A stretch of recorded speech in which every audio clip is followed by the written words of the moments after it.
You sure about the address, miss? Yes, this is the place. You'll be sure and wait for me now, won't you? Sure, I'll wait.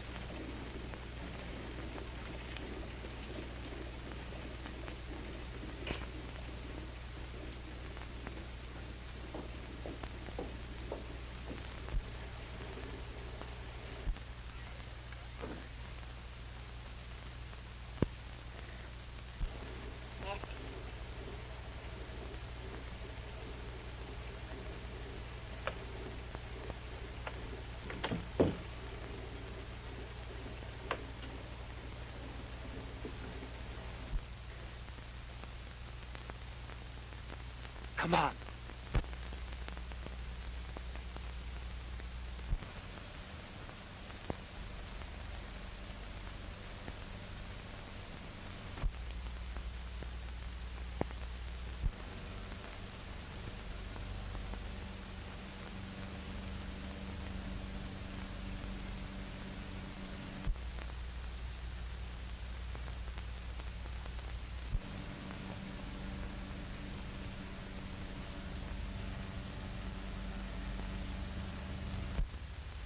That's funny.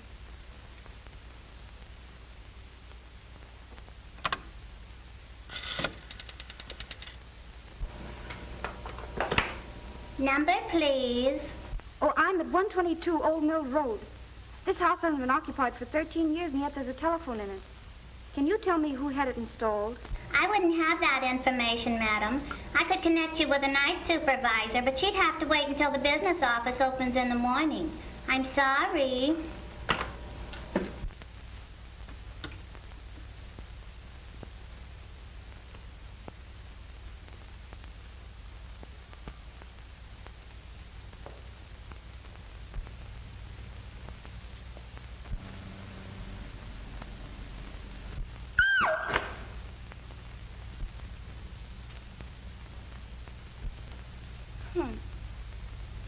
All the modern improvements.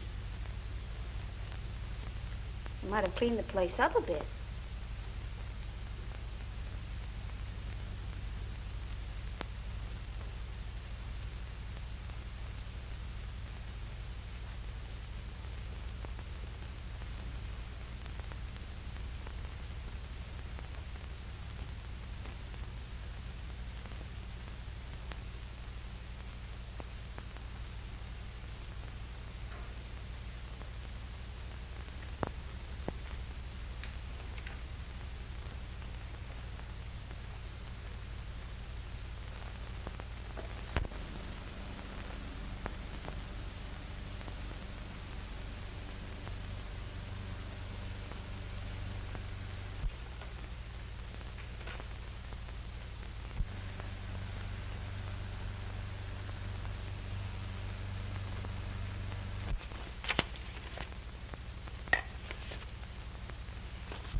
Oh, yes, of course.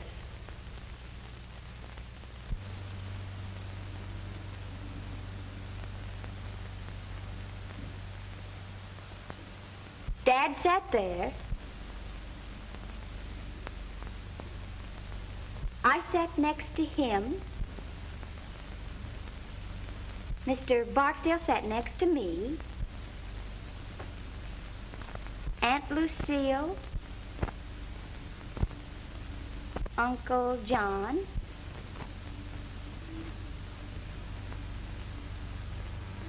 Harold. Mother. Thor. Marjorie. Uncle Dick. Aunt Joan, Uncle Wayne, and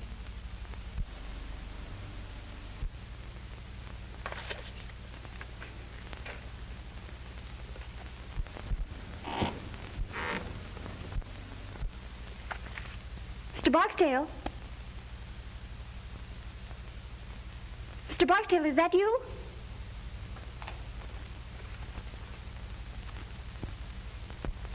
Mr. Barksdale.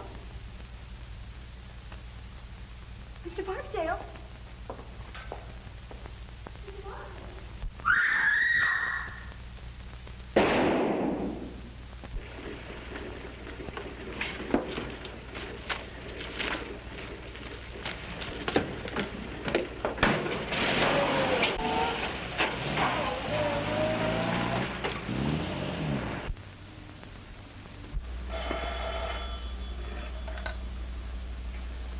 Police station, Captain Ryan speaking.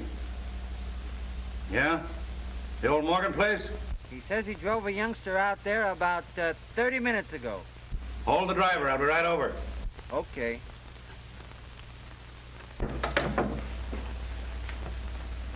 Wake up, you dumb mass of muscle, and get going.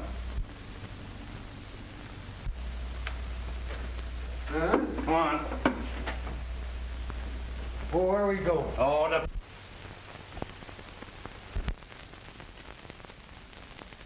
Dinner and a mackerel. All right.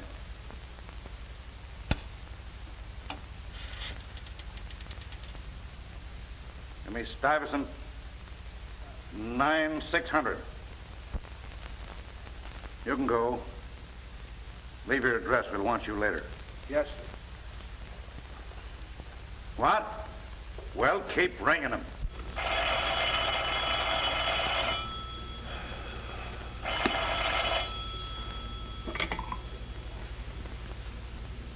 Hello. Hello, Phil. This is Ryan. Listen, we've got a swell case down here. I'm not interested.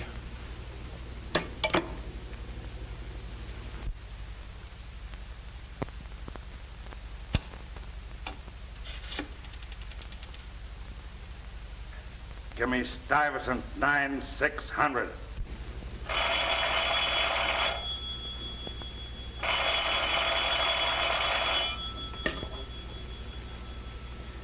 When you hear the tone of the gong, it will be exactly 12 o'clock and 6 split seconds.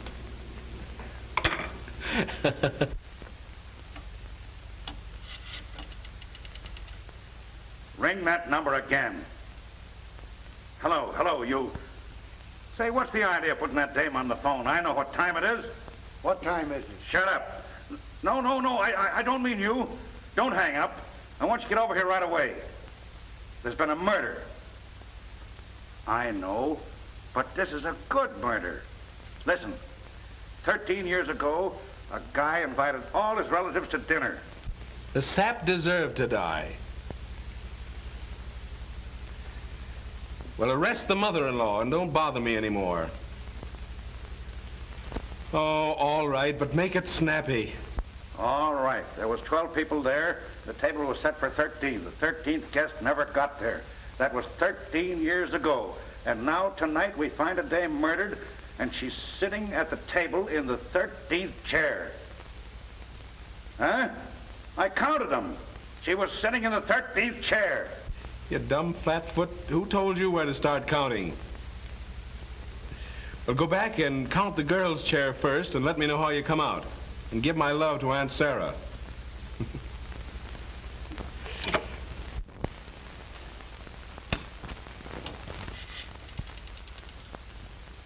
Ring that number again and keep ringing it. And then tell the night supervisor I want to know if I had a couple of phones installed at 122 Old Mill Road if you have to get the whole Bell family out of bed.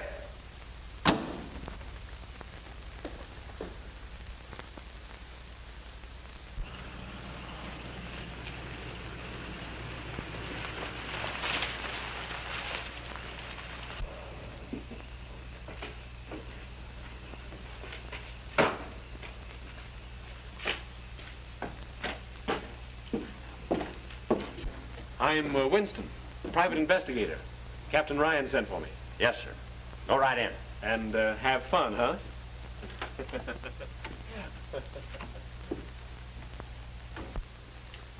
Call up headquarters and tell Clarence I'm sending those prints. Yes, sir. Oh, what's the number? Central You dumb idiot, don't you even know that? Get out and look it up. This will do you good. Yes, sir. Hello, Mr. Winston. We got a swell murder here. Good. And the number you want is Central 5000. Huh? Oh, yeah. 5,000. Central 5,000. Well, you certainly took your time. I was busy. Yeah, sure. When you hear the gong, the time will be 12 o'clock and 6 split seconds. Have a look at this, and then I'll introduce you to the lady. This house has been unoccupied for 13 years, yet the phone's installed and the electricity turned on. I'm tracing that. Those books are on the floor.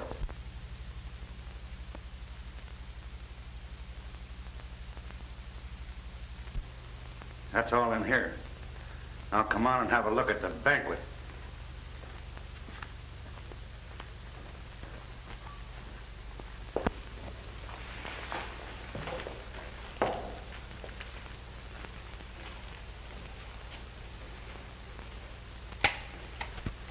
The kid sure holds still all right.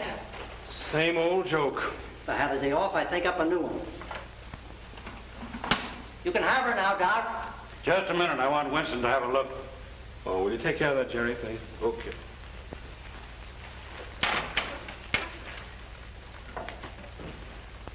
Too bad. Pretty girl. You wouldn't notice that. Seen enough? Yeah. Okay, Doc.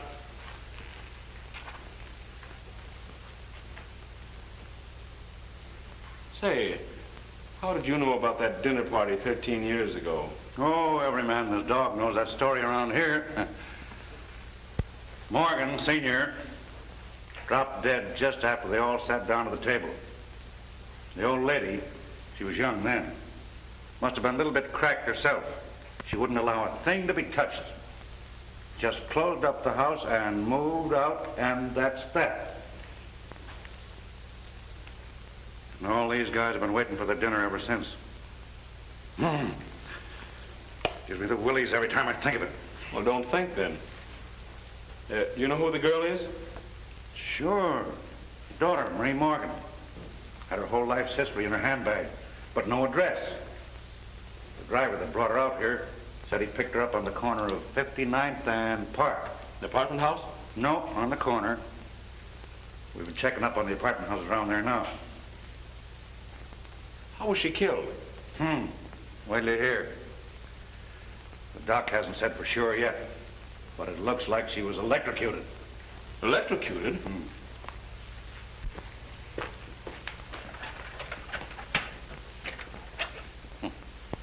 I thought of that too. Not a wire on it. That was it. Electricity. Enough to kill her, but not to burn the body. I wonder where she got it. Say, that light in the living room... I'll get it.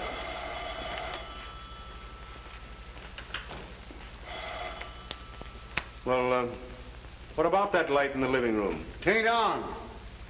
I tried this globe in every socket in the room and it don't work. Oh, maybe the globe's burned out.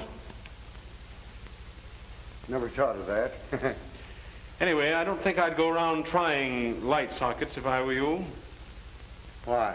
Didn't it occur to you that a young lady was electrocuted here tonight and that she might have been trying light sockets?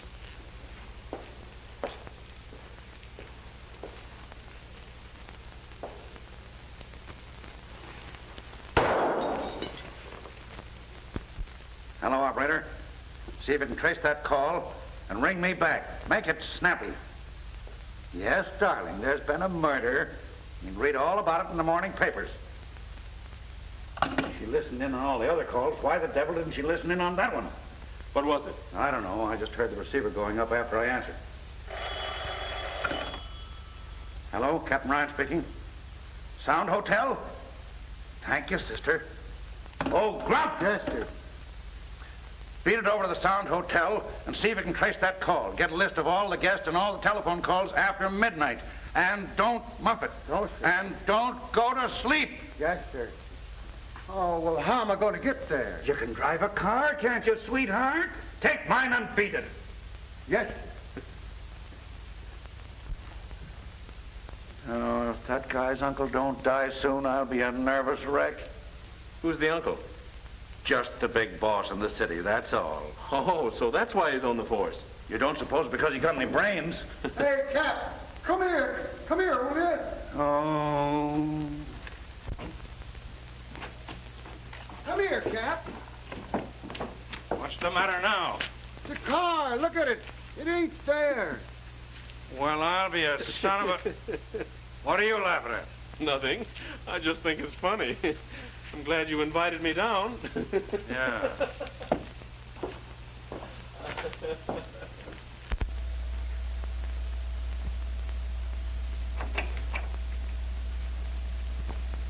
Come in, boys. Yeah. Okay. Sit down. I'll see you in a few minutes. Did they identify the body? Yes, sir. Which one of you is the brother? I am. Friend of yours? Yes. And of my sister. All right, boys, I won't keep you long. Either of you know a man named Barksdale? Yes, we both do. He was my father's lawyer. Is he still handling the estate? Yes. Why? We'll ask the questions if you don't mind, son. Wasn't your father's will a little unusual? It was quite unusual. He provided for my mother, for Marie and me, and left the bulk of the estate to the 13th guest. Who was that? We don't know. The 13th guest never arrived. Screwy. Anything else about this guest? No. Except that we always supposed that he'd come forward or be named when we became of age. Well, when'll that be? Well, why, do you suppose that might have had something to do with it? Marie was 21 yesterday. What? Yes. Barksdale called her the other day and told her to... Oh, I'm not interested in that. Well, I am. All right, be interested. Wait a minute. Where are you going? Out. I'll see you later. Say, but... oh... I suppose you were at that dinner party your father gave? Yes.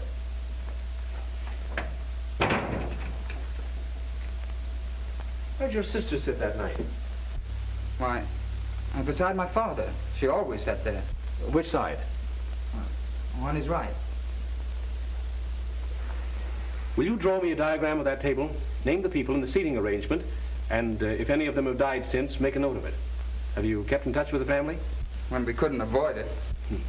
Well, put down their addresses and leave it with the captain here. Thanks. Do you remember how we sat that night? Yes, I think so. Were you there? Well, I was visiting there. We were just kids then, but it isn't easy to forget a thing like that dinner party. I suppose not. I've got a hunch I'll be thinking about it for some time myself. Let us hear about that phone call from Barksdale, and I'll let you go. Well, there isn't much to it, except that Barksdale called her a few days ago and gave her some instructions. Something she was supposed to do on her 21st birthday. And you don't remember what they were? I know. She wouldn't tell me. And we're supposed to find the answer. Does anybody know anything? What's the matter with the old man besides being nuts? Are you sure this dinner wasn't held in an insane asylum? What? Ryan, calm down. Take these boys to the next office and give them some paper and pencils. And send Carter in. Yes, sir. You boys better stick around. We might want you. That's too bad, son. Take care of yourself. And what do you mean? Nothing much. You mean they might go after me? They might. Well, I don't think I'd care if they did. Well, we would. It costs the department a lot of dough to investigate a murder. Well, in that case, I'll be careful. Well, thanks. You've been very considerate today. That's all right, son.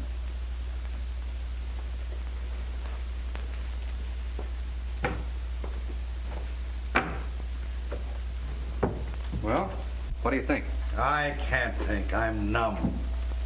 Why the devil does a man have to go through all that hocus pocus just to leave a will? It burns me up. Well, stop burning. Carter will make happy. Yeah? Hey, Carter. Let's see what you got. Yes, sir. Here are the deposit slips of the telephones and lights, ordered by one John Barksdale. Barksdale. So that's where you got it, huh? Yeah, feel better now? I'll say.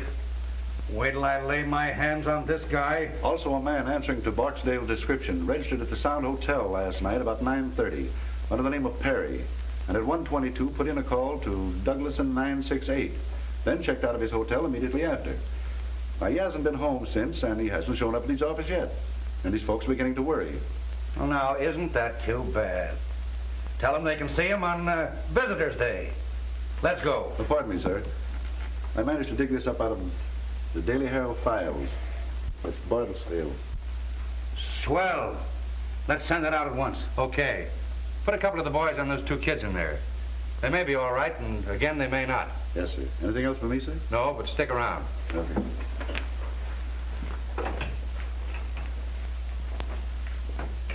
Calling all cars. Calling all cars. Stand by for description of one John Barksdale, wanted for questioning on the Morgan murder case. Last seen on Long Island driving a Packard Touring, license unknown.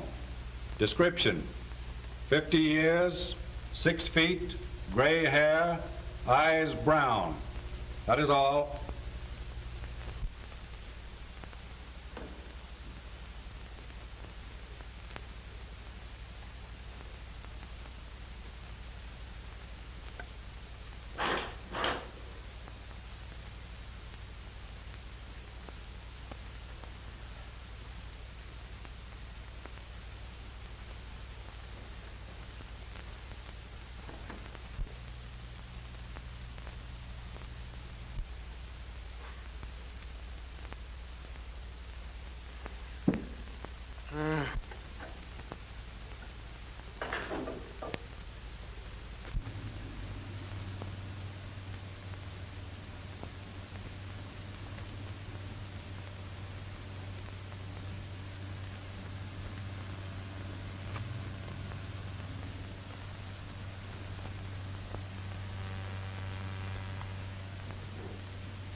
Hello?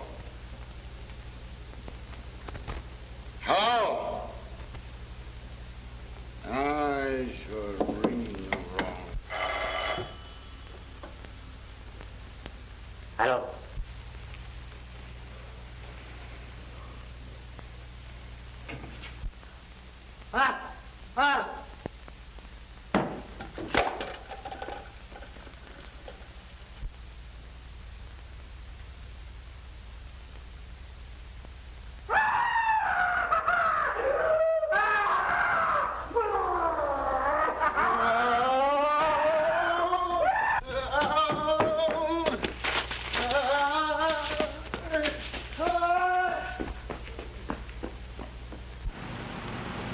Well, I don't care. You can call me all the names you want. I've run out of names to call you. I don't care. Mr. Wilson, if you'd have heard it, you'd have... What did it sound like, Grump? Well, it sounded like Tarzan. Tarzan. And the devil and a couple of hyenies thrown in. Well, could you give me an idea of what it sounded like? Well, yeah, it started kind of... It started kind of up, like...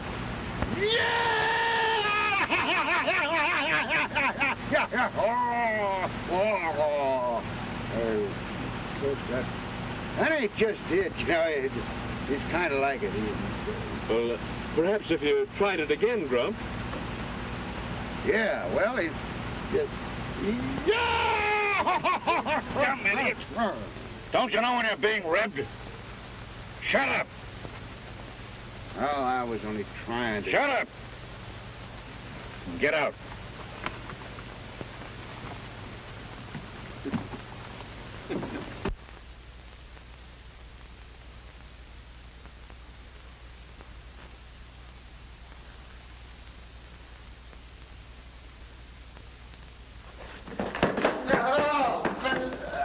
What is that? Oh.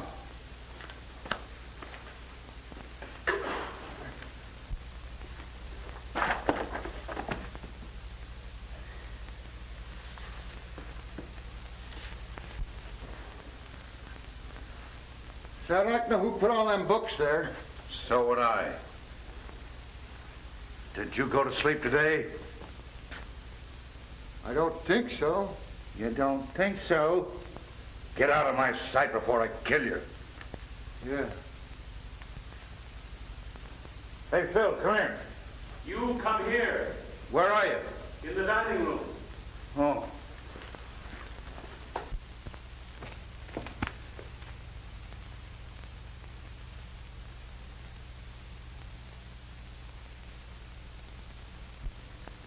Is he dead? It's Barksdale. Can you beat that? Search the house upstairs and down. Yes, sir. Not that it'll do much good. Phil, what's the answer? It's got me worried plenty. Me too. But I'm beginning to be glad that I wasn't invited to that dinner party years ago. Yeah. Here's the diagram young Morgan drew today. Take a look at the seating arrangement. First, we find the girl's body in the chair that she sat in that night. And now this. Are you beginning to get the idea? Gee, yes. Ye gods, Phil. Are they going to line this table with stiffs? That's the way it looks, unless we do something. But that's crazy. It very nearly confirms one thing, though. The person doing it was at the table that night.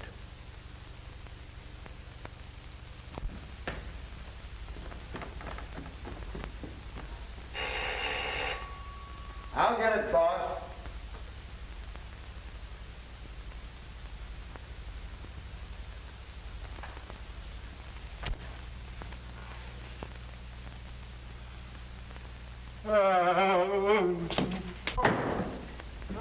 Cap! Help! Cap! What's the matter now? No. Yeah. Oh.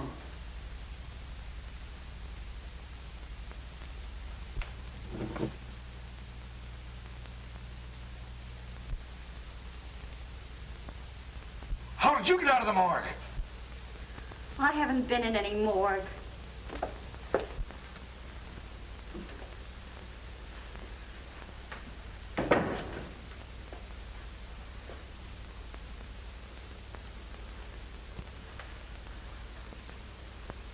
Take your hands off me.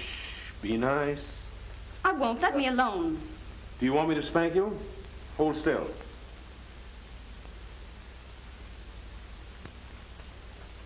That's a good little girl.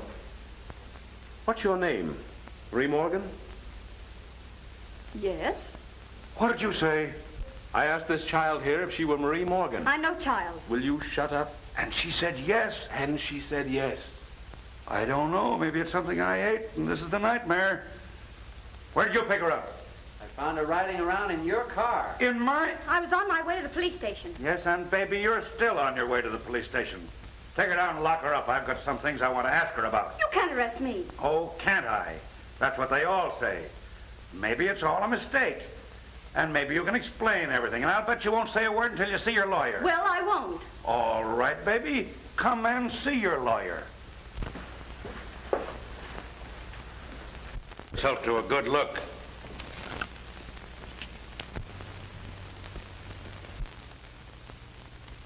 Oh. Murdered? That's right. Do you know anything about it? No. No, of course not. Oh, what can this mean? That's what we're going to find out. Take her and lock her in the library till we get through here.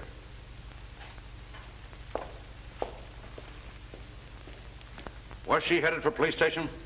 She was going in that direction. Call up city headquarters and report this. Call the coroner. Then stick around outside. Yes, sir.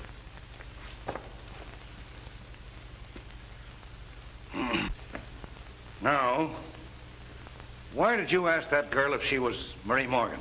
I think she is. What about the other dame? There are no twins. No, but the other girl had several small scars around her face. Didn't you notice them? Yes, but I didn't think anything about it. Well, I did. I thought she'd had her face lifted. Well, what a blasted idiot I've been. That's why you were so surprised when her brother told you she was 21. Certainly. No kid that age is going to have her face lifted. And you beat it back to the morgue to have another look. Right. And took a good plastic surgeon with me. She hadn't had her face lifted. She'd had it completely made over. Well, I'll be... Now, that commences to make sense. Barksdale made an appointment with the real Marie Morgan to meet him here.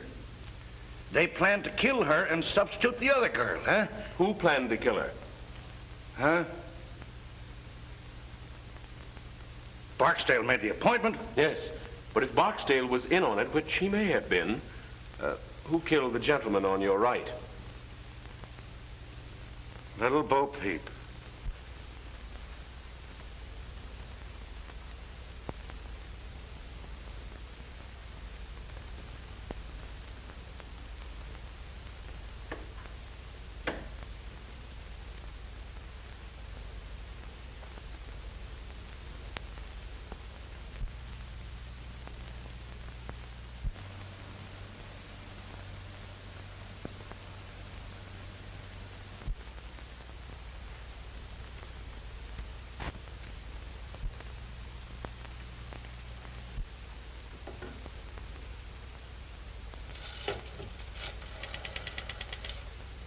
Operator.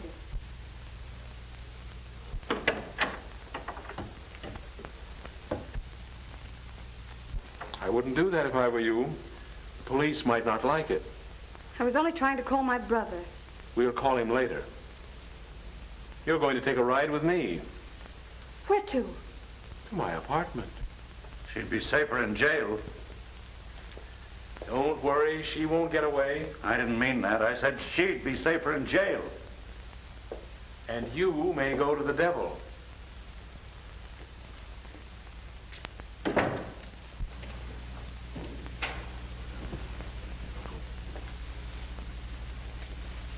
Mr. Adams, Mr. Winston. Why, my dear child. Why, I'm almost afraid to touch you. What is the meaning of all this? Why, I'll have to send back that cutaway I ordered for your funeral. You wear those to weddings, not funerals. This is Uncle Adams, the worst old reprobate who ever lived. My dear, you're covering quite a lot of territory. How do you do, Mr. Winston? I'm delighted. How do you do? If you give him a drink, I think he may keep still. What'll it be, scotch and soda? Splendid, thanks. Easy on the soda.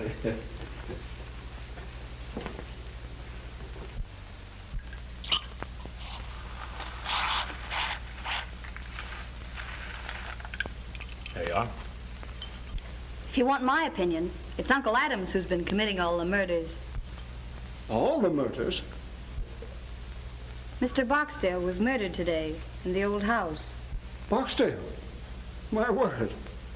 Not that I ever liked the old devil, you understand, but murdered. Well, what's the meaning of it, Mr. Winston? You're investigating the case, I suppose? Unofficially. I'm a friend of Captain Ryan. Yes, yes, of course. I've heard of you. Well, have you any clues, don't you call them? Any ideas? No, but he has a laugh for you. Really? Well, let's have it. You're next. What? According to Mr. Winston's theory, you're next on the list. Unless, of course, you've been doing the murders yourself.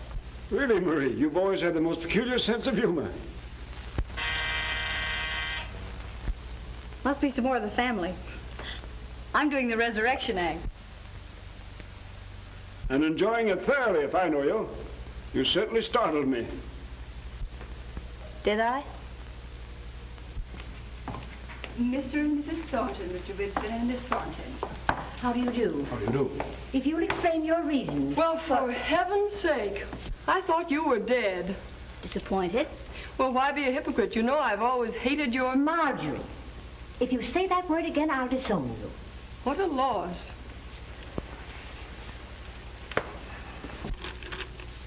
Is this for private use only? Certainly.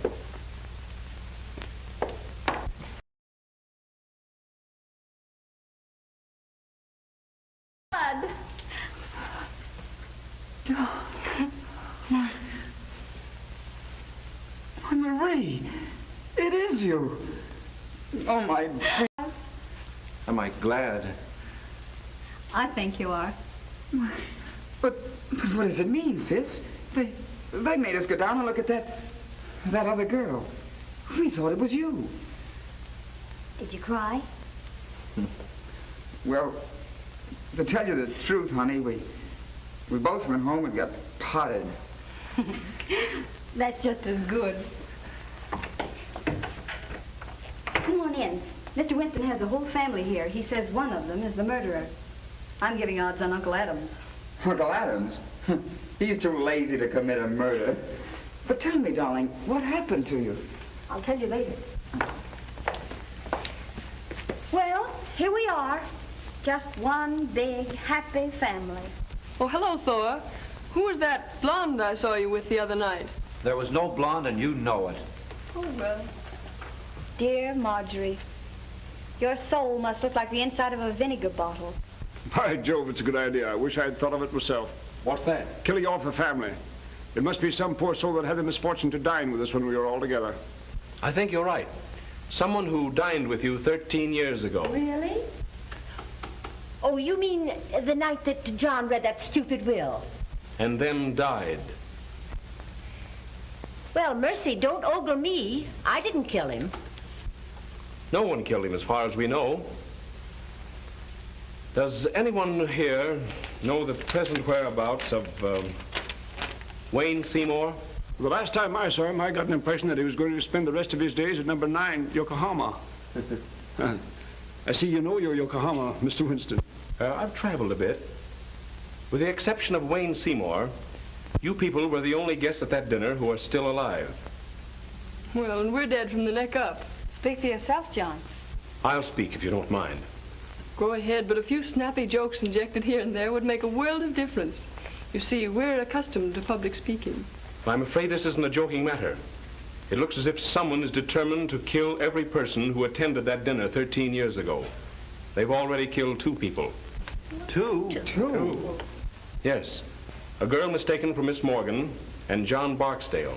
Mr. What? Barksdale murdered? Very much so. And in both cases, the bodies were found in the chairs occupied by that person at the dinner. And as Captain Ryan so elegantly describes it, the murderer intends to line the table with stiffs. Oh, how vulgar. Well, thank goodness I was under the table most of the time. Yes, pinching me. Oh, I was a cute youngster. Always full of fun. Someday I'll look at your baby pictures, but just now we're discussing murder. Which automatically makes one think of Marjorie. Speak for yourself, John. Shall we go on with this or just turn it into a family reunion? Well, why not have a blindfold test? Wouldn't matter which one you picked. We'd all cut each other's throats for a dime. Why a dime? I'd cut yours for fun.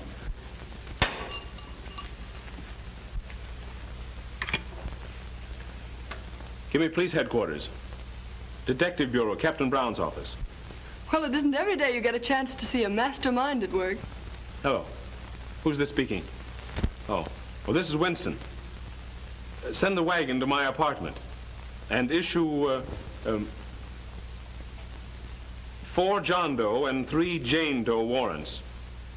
Material witnesses in the Morgan case.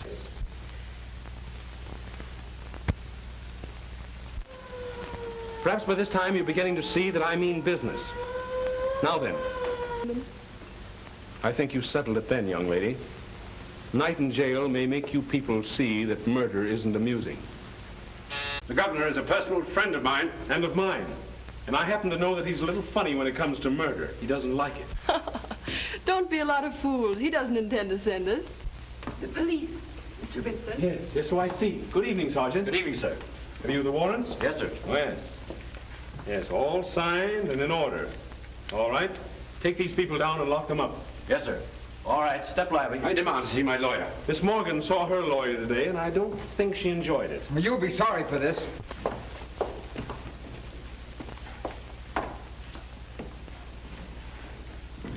Good night, Winnie dear.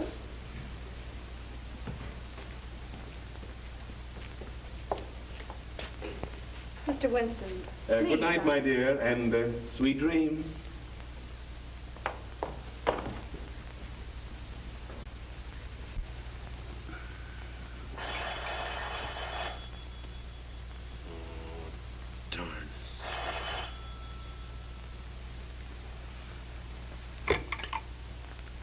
Hello. Come on down, dearie. We've got another corpse. What? But the family's all locked up. Yeah, sure. You're a smart guy. I don't know. I haven't over yet. You coming down? Okay. Hello. This is Winston, private investigator on the Morgan case. I sent down 7 of the upper crust for you. Will you send somebody in and see if they're all there? Yes, sir. Hey, Mike, take a look at the 400 and see if they're all there.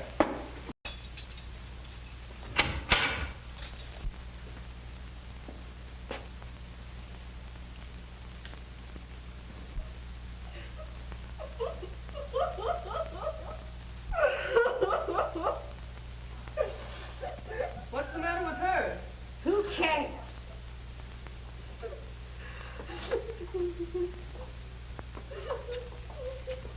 Don't touch her, Marjorie. Hey, what's the matter?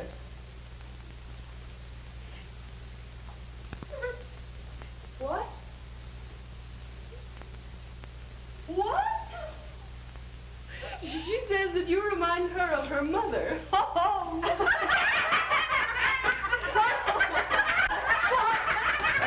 Pipe down. You can't do this.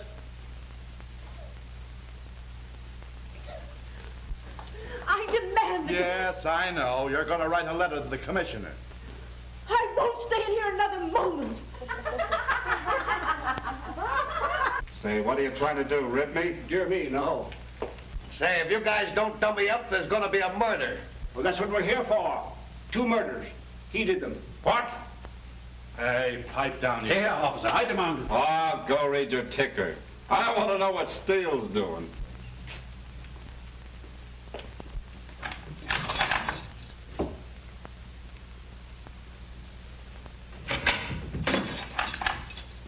All there, Sergeant.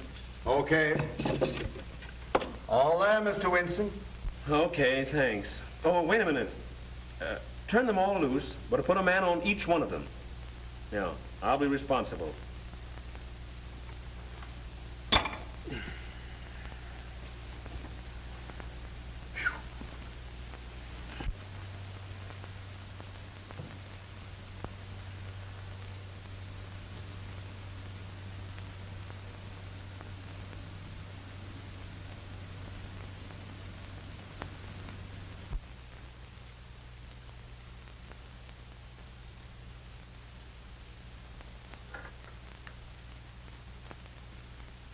Wire runs over here, then goes no place at all. I've scoured the whole house. Now, the only answer is there must be a closet or a room somewhere that we don't know anything about. I don't want to know anything about it. All right, Bill. Make it snappy. Cut it right there.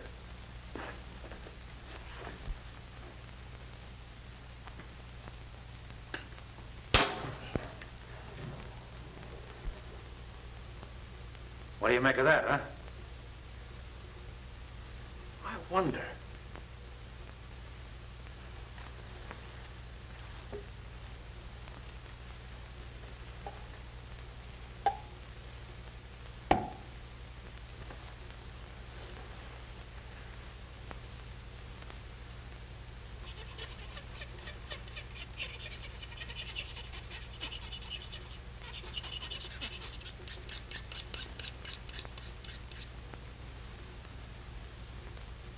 Steel. Great guns. Nothing rubber about that. Come on, let's get out of here.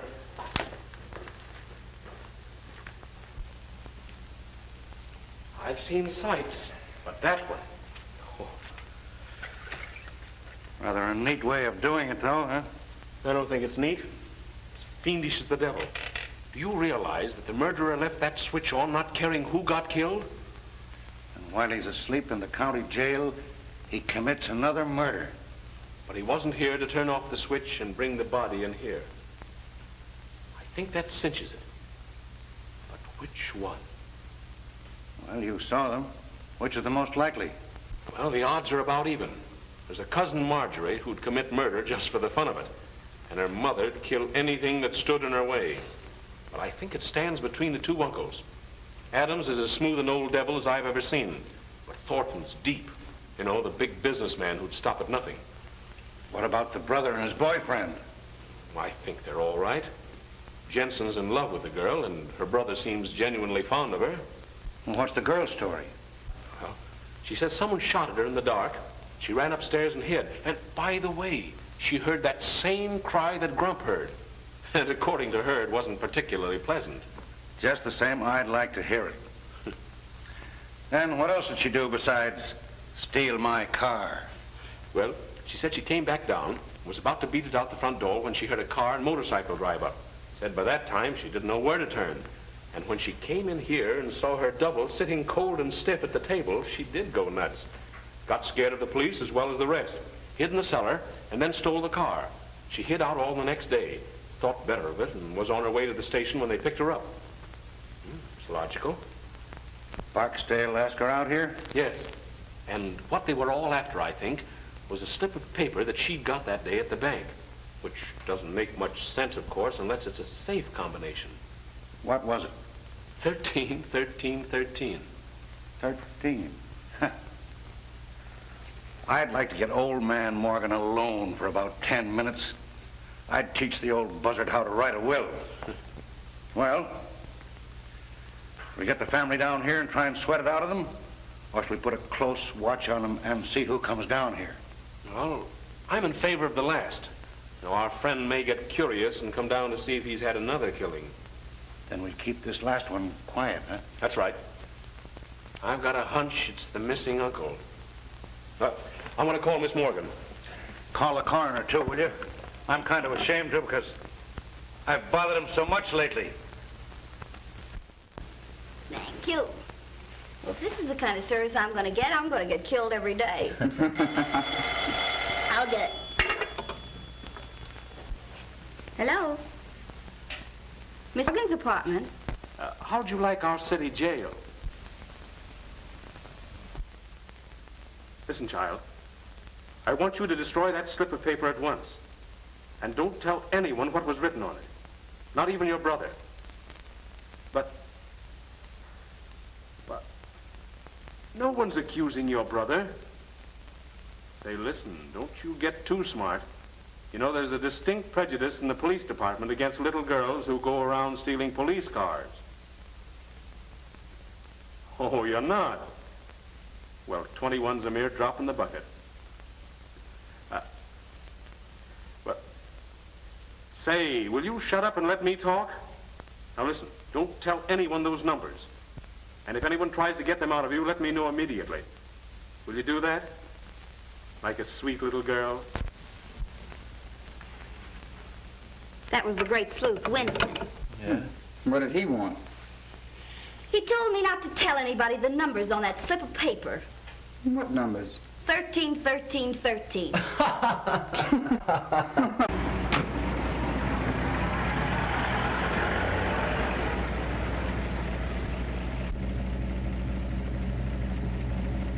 Why don't you have luncheon with me? It'll be more comfortable than standing out here. How'd you know I was following you? Have you ever been to the zoo? Sure. Did you see the elephants? Yeah. Well, that's how I know.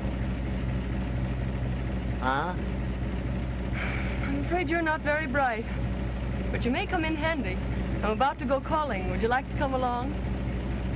I gotta go wherever you go. Is that a theme song, or just your quaint way of saying things? Oh, well, You'd better ride with me. You know, I'm getting a pain in the neck from looking back at you. Come on. Of course, just looking at you may give me a pain in the neck. Get in.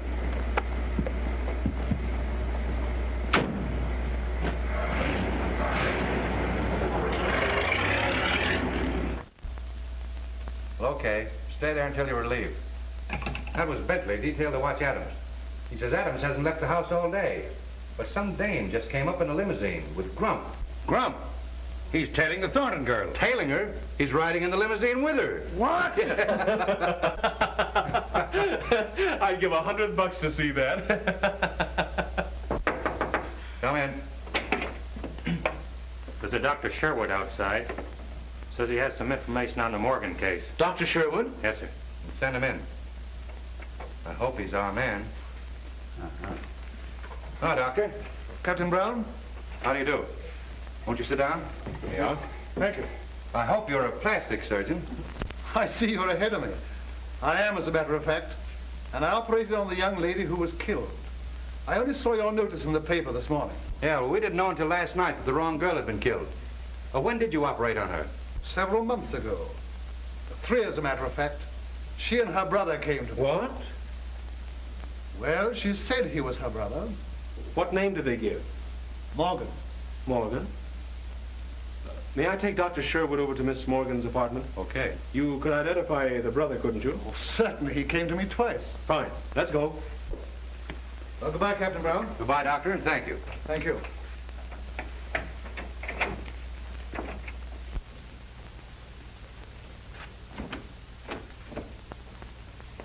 Oh, hello.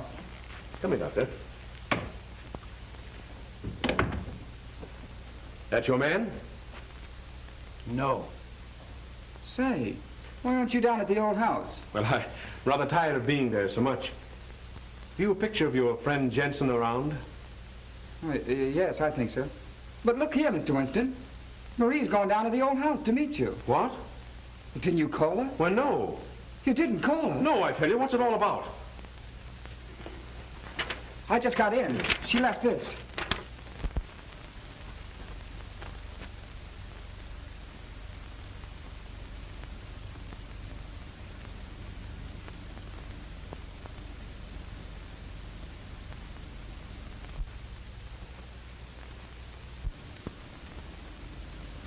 Where's it? Oh, honey.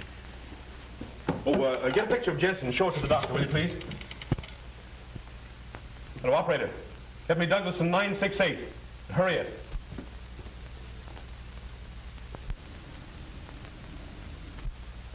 That's the one. Hurry with that call.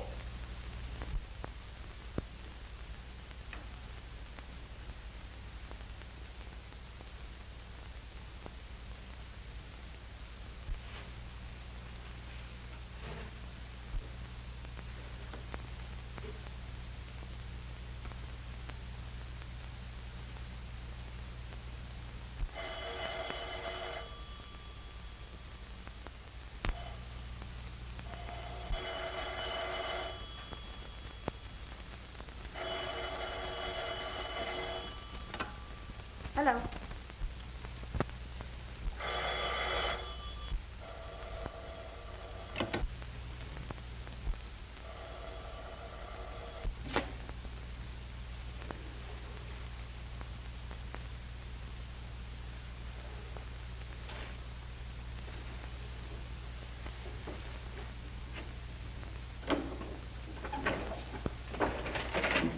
Hello? Oh, yes. Now listen, child. Don't get in a panic, but get out of the house as quick as you can. Is there an officer guarding it? Yes. He let me in when I told him you... Mr. Winston, didn't you call me? Now, don't get in a panic. Just get the officer to drive you to the Douglaston police station and wait for me there. Now beat it. All right.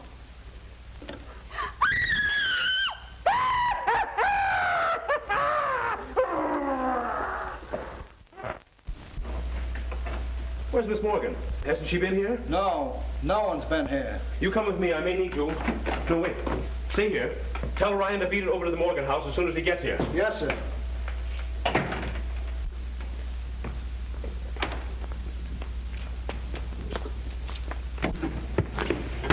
Isn't she there? No.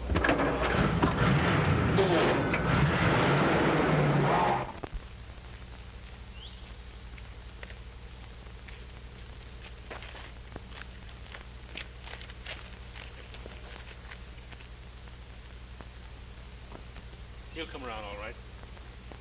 Come on. Go quietly.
Come on, here, cut it out.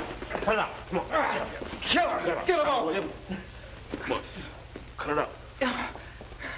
What did you do with my sister? Here, cut it out. Come on, get up. Go let him in.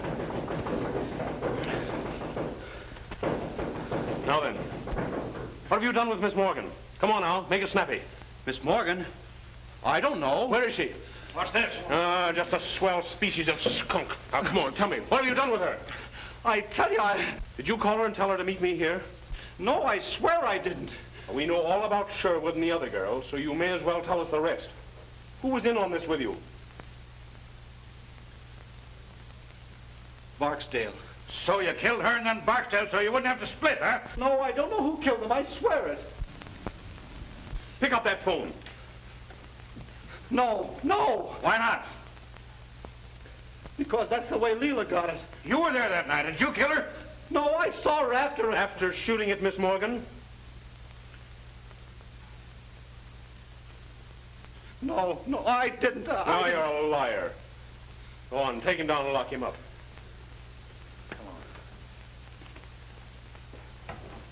But Phil... I tell you, Ryan, it doesn't make good sense. Why go to all the trouble to impersonate someone and then kill the impersonator? Jensen tried to kill Miss Morgan, but somebody else killed the girl thinking it was Miss Morgan. Jensen knew the difference. There have been two different factions working in this against each other. But where's... Exactly. Get an axe. Break that wall in. All right. And son, you'd better go on back to the station. Why? Because I don't think your sister's going to be alive when we find her. I don't know. Help me! No. You know what they are. Help me! Help me! I know, but if you kill me, you'll never know. You little fool! Don't you know that I'll kill you anyway?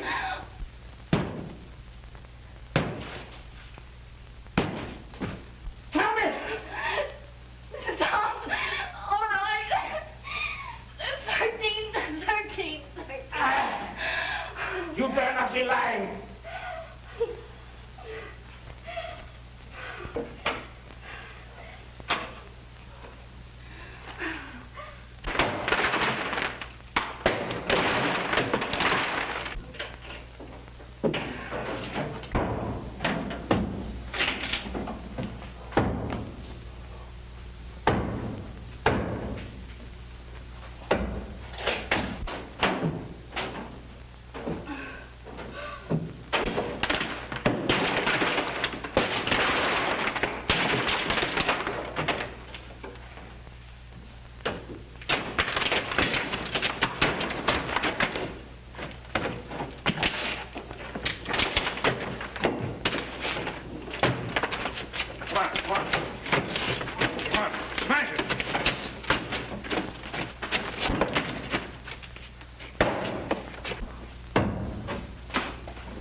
It's a swell joke.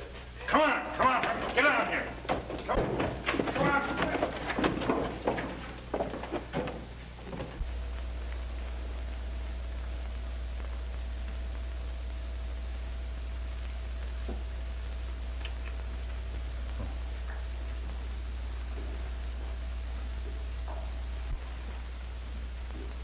Got a patent on that little electrical device of yours, Adams?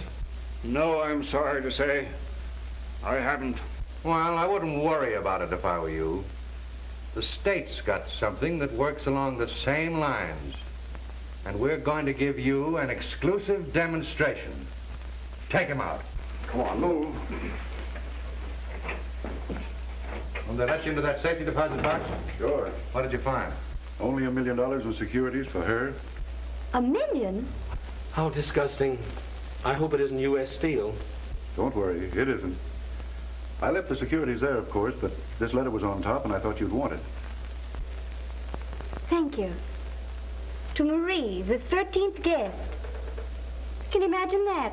I was it all the time.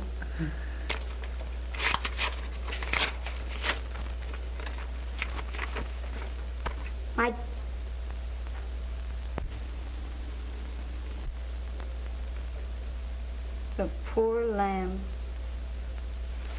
Read it. Aloud? Why, yes. My dear child, I am making a rather melodramatic attempt to protect your fortune. But if I am right about the other members of the family, it is almost certain to reveal them to you in their true light, so that you will not make the same mistake I made when I married into it. Bless you, my dear, and may they have killed each other off by the time you receive this, your father. It's sad, but it's also darn good advice. What? Not to marry into a screwy family.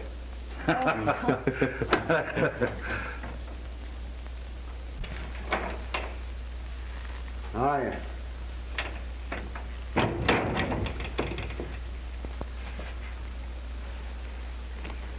Tell me where you've been? Well, first I went...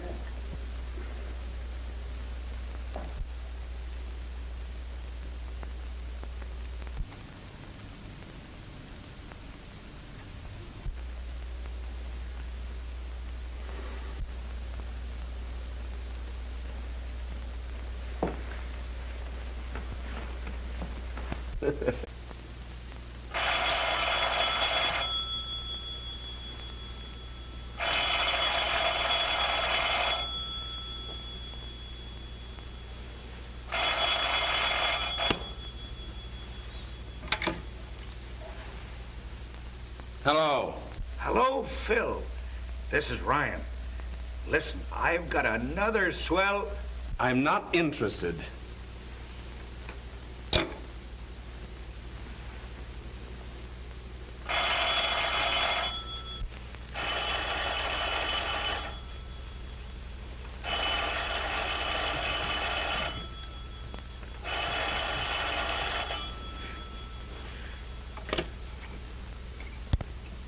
When you hear the tone of the gong, it will be exactly 12 o'clock and 6 split seconds.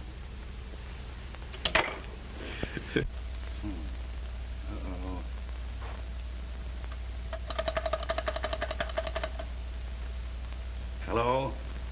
Ring Stuyvesant 9600 and keep ringing it. And when you've done that, well, ring it some more.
What do I want?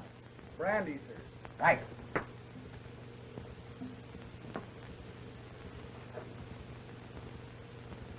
Well, what's the matter? Do I look funny or something? Might it not be well for you to cut down on the drink a little? Am I bothering you? Not particularly. Where are you going? See that notch dancer again? Now, wait a minute. Don't start telling me my business. You're taking a big chance, Prendergast. Those temple notch dancers are high-caste Hindu girls, and attention from anyone outside their own caste is apt to result in his disappearance some dark night. You mind your own business and keep out of my affairs. Come on, old fellow, let's be toddling along. Hey, take your hand off me. Who are you pulling? Just run home and sleep it off. There's a good chap. Just for that, I'm going to have another one. You've had more than you can carry. Getting drunk in this country is a good way to get into trouble. Come on. Yeah? Here, what? Don't you pull me.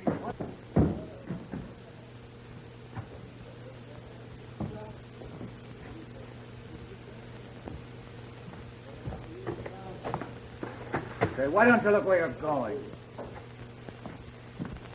He's supposed to be an archaeologist, but the only thing he's discovered so far is the dancer Shandu over at the Kelai Temple.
हम लोगों का बंदरेश ने मार दिया. Why hast thou slain one of Kalai's little ones? I didn't mean to kill the little beast. He jumped on my shoulder as I came into the temple, and I struck him with my crop. Why camest thou here to defile our temple by thy presence? Well, the temple's open, isn't it? Take your hands off me, you swine. Silence. Thy speech is as profane as thine act. That's it. Tell my fortune. And find out what these dogs will suffer when the governor hears about this.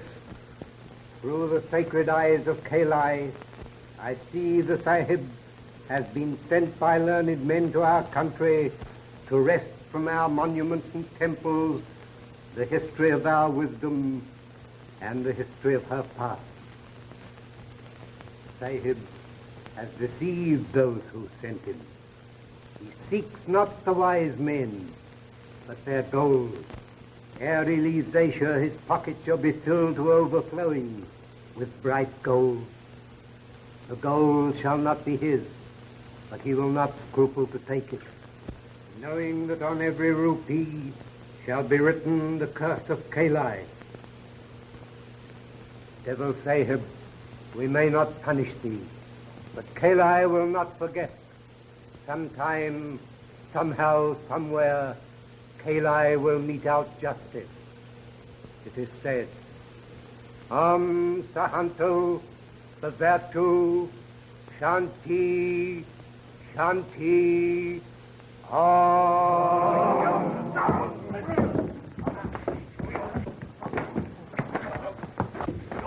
I'll show you what I think of you and your curse.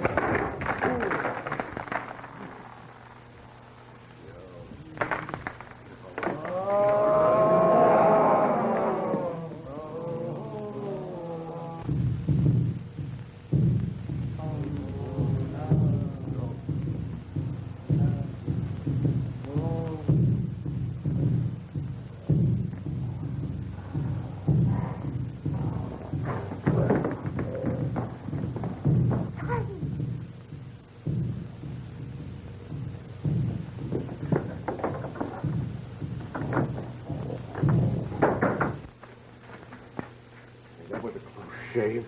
They might have killed you, Sahib. And they will kill me when they find me. Yeah, well, they shan't find you, Shanda. How did you happen to be in the temple? I had departed from the temple after the dancing ceremony. But when I knew the Sahib was in danger, I went back to help him. How did you know that I was in danger? My people feel the troubles of those they love.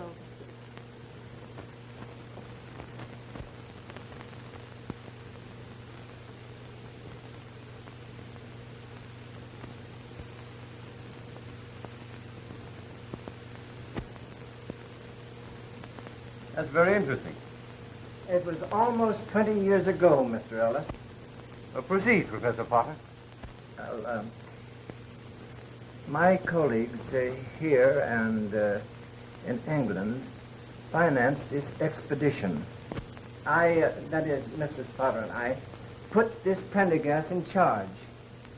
We understood that the backers were to share in the glory or the profits that might result. Come to the point. Horatio, don't be so long-winded. Hyacinth, control yourself.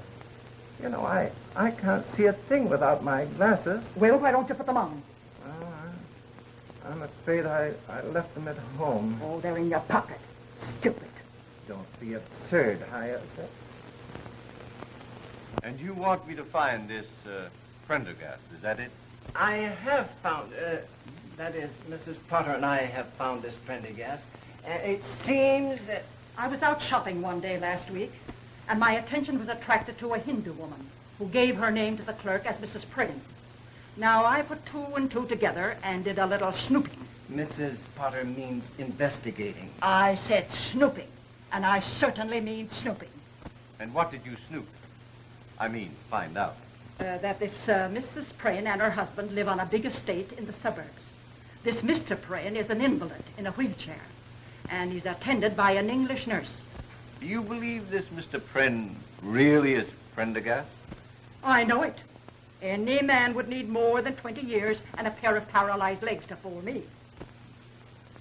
And you both want to share in this Hindu treasure, is that it? Certainly. Well, naturally, it would strengthen our position if I were to act as attorney for all the investors. Have you the names and addresses of these people by any chance? Ah, I have it. You're crazy. I have it. The cranial fissure on Homo neanderthal is an endemic aberration. I know I'd find it if I kept on. Oh, no, it's out this way. That's the absent-minded creature that I've been living with for 35 years. And now he'll spend the day in the museum among the mummies. And when he comes home tonight, he'll tell me he lost something. And if he does, I'll crown the numbskull with a poker. Here is the list of the investors. It is correct, except that some of them have died. But you'll get in touch with all of them, except the dead ones. Thank you. Goodbye. Goodbye.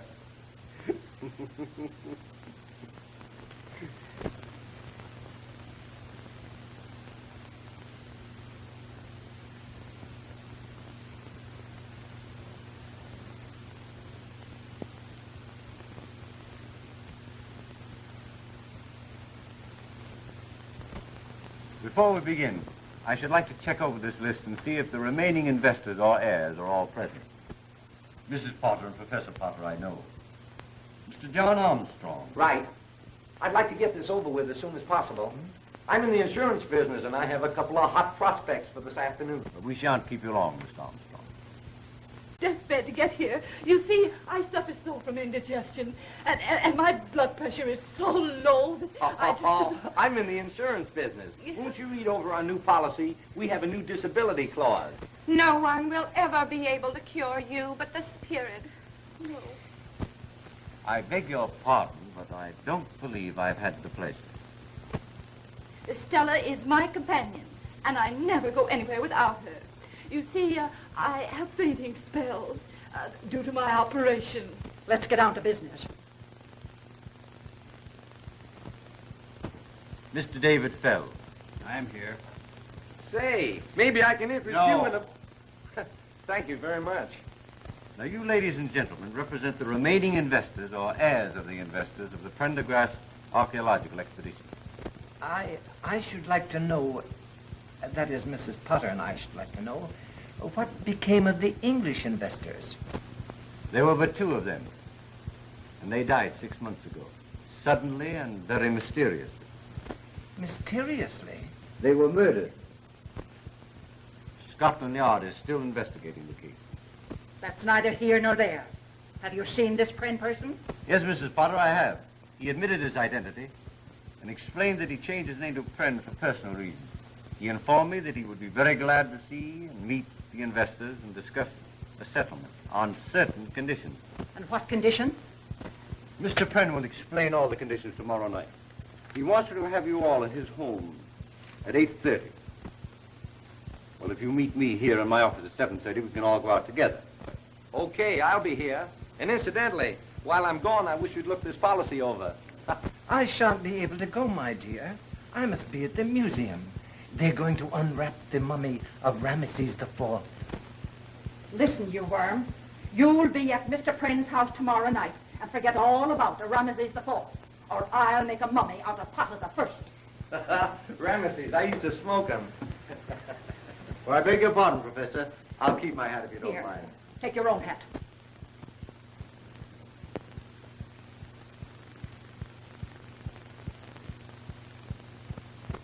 Although I ridicule the whole thing as an ancient superstition, I came to know that the priest was right. Suddenly, in the dead of the night, I hear the soft poundings of the tom-toms. Grotesque shadows appear on the walls. Great hairy hands press on my throat. Strangling.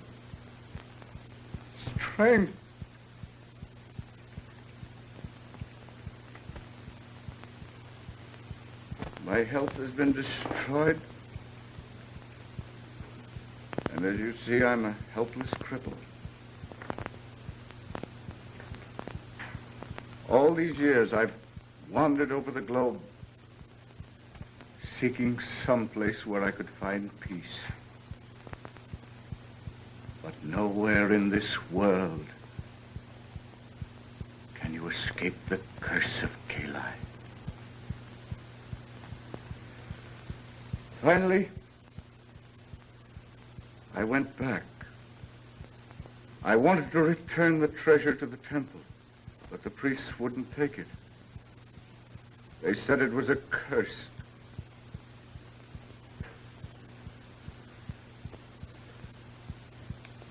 I've often thought of the original investors in the expedition, and I wanted to give them what was rightfully theirs. I was afraid that the curse would be carried on to anyone who had any part of the treasure. Finally, I went to England and gave 2 of them their share. Within a month, both of these people had been found murdered. Then I knew I was right, that the curse of Kali would extend on to anyone who possessed any part of the treasure.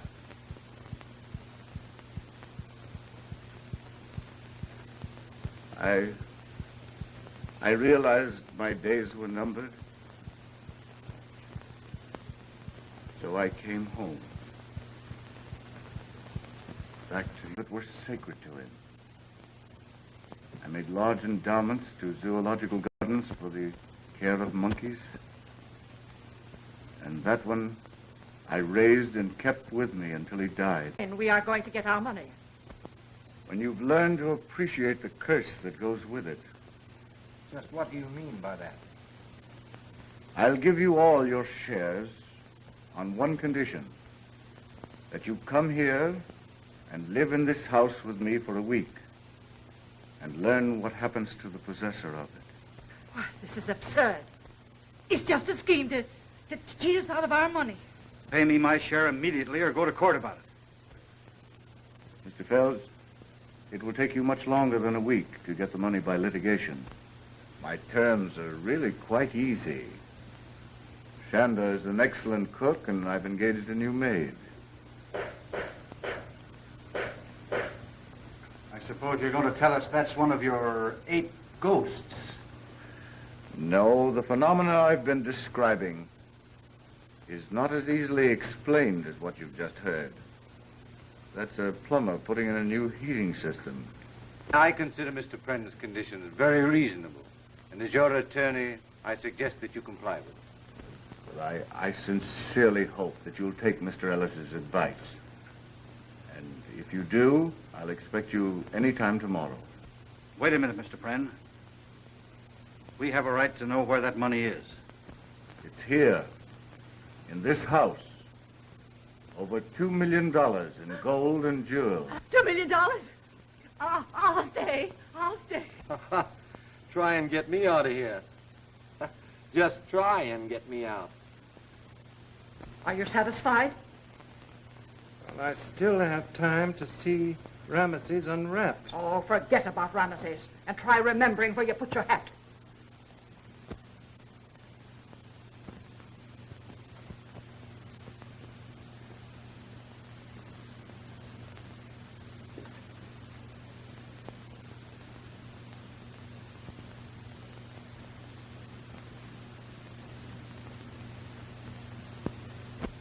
Oh, dear.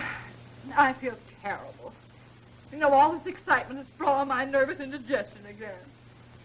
Well, they say that's the beginning of the end. Oh, don't be silly, Stella. Well, my grandmother felt just like that 5 minutes before she died. Well, don't be looking there. The money isn't hidden in here. Well, I've read in stories that the best way to hide anything is to put it in the most obvious place. It's probably locked up in the safe down his room. Yes, I know one thing. Tonight, I'm going to have a seance. Seance? Pocahontas can tell me where the money is. Mm-hmm.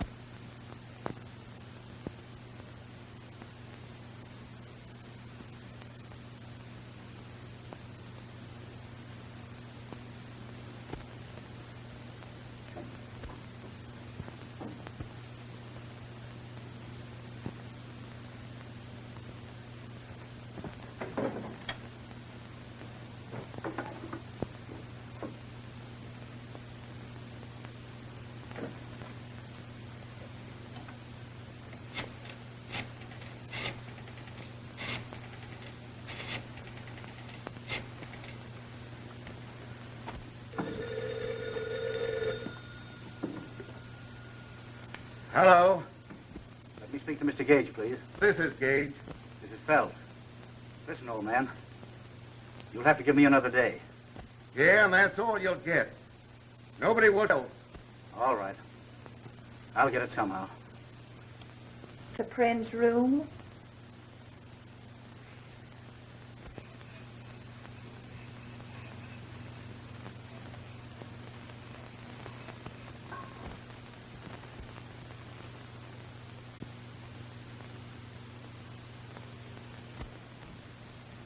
Thank you, Mr. Armstrong. That's quite all.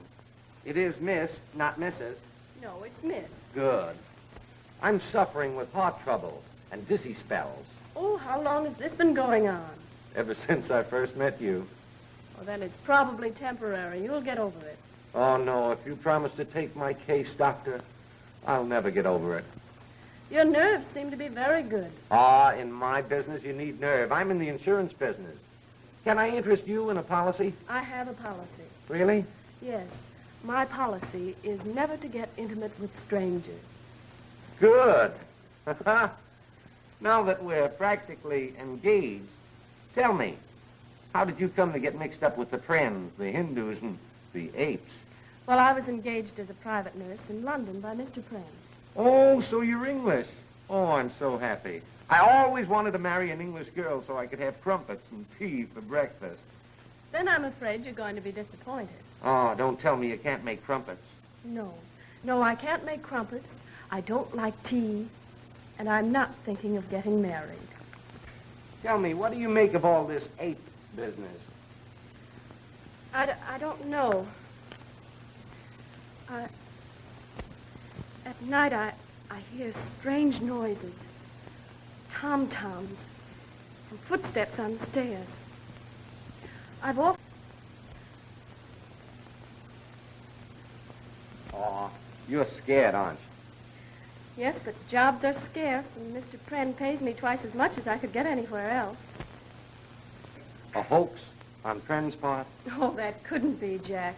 Why, the thing is gradually killing Mr. Pren.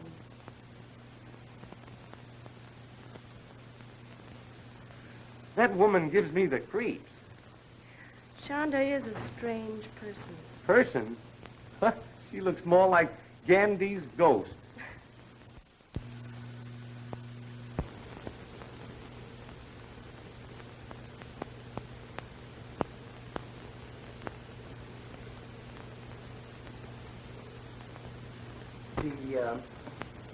The frontal osteology is egregiously recessive. Yes. I suppose you know that's caused by the malconjunction of the prenatal hiatus. Quite right. I guess if that guy got a stranglehold on your throat, it'd be just too bad, eh? Yes, his gargantuan prehensility would be titanic. You don't say so.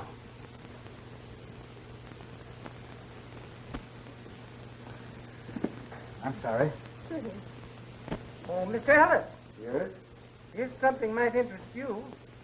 A book on the law. Well, goodbye. Oh, Oh, don't forget, I have a patient to take care of. but I'm about to have a heart attack.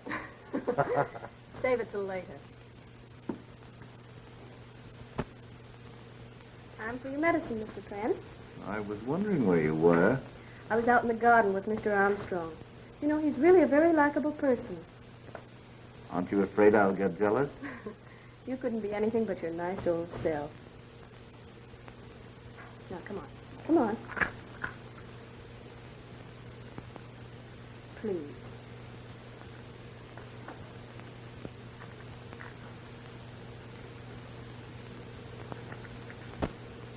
It's very interesting.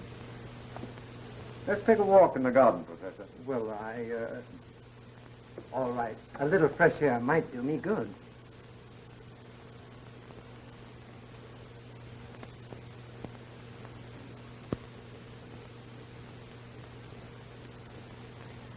Professor, I want to show you this. Oh, there you are, you idiot.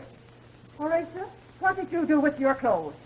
Why, I packed them in a suitcase. Oh, you did. You're quite sure of that.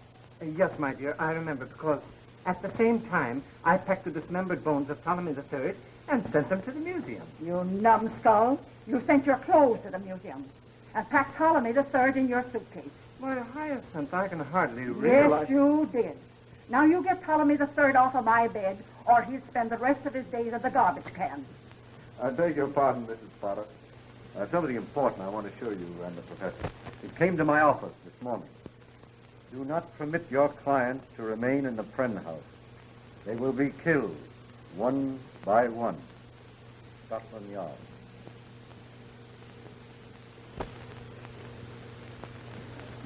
I've never been to a seance. I've heard they're lots of fun. The only spirits I know anything about are the 100 proof kind. Mr. Armstrong, this is no time for levity. We may all learn something of vital interest to all of us. Professor Potter, what are your ideas on psychical phenomena? I don't believe anything I can't see. Anything you can't see, why, you're as nearsighted as a bat. Now, Hyacinth. Hush up, Horatio. We shall now all place our hands upon the table. Place your left hand over your neighbor's right.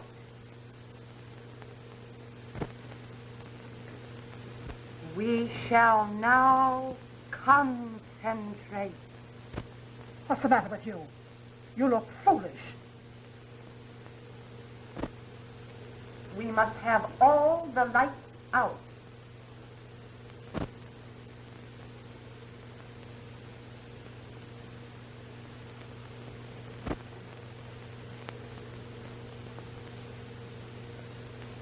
You who have gone beyond the borders of time and place, here are pleas for enlightenment.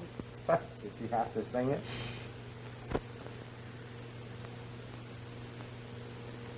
Pocahontas, is it thee? Speak to me. Tell me what force of evil afflicteth this household. What is that which afflicts our nostrils and enervates our senses?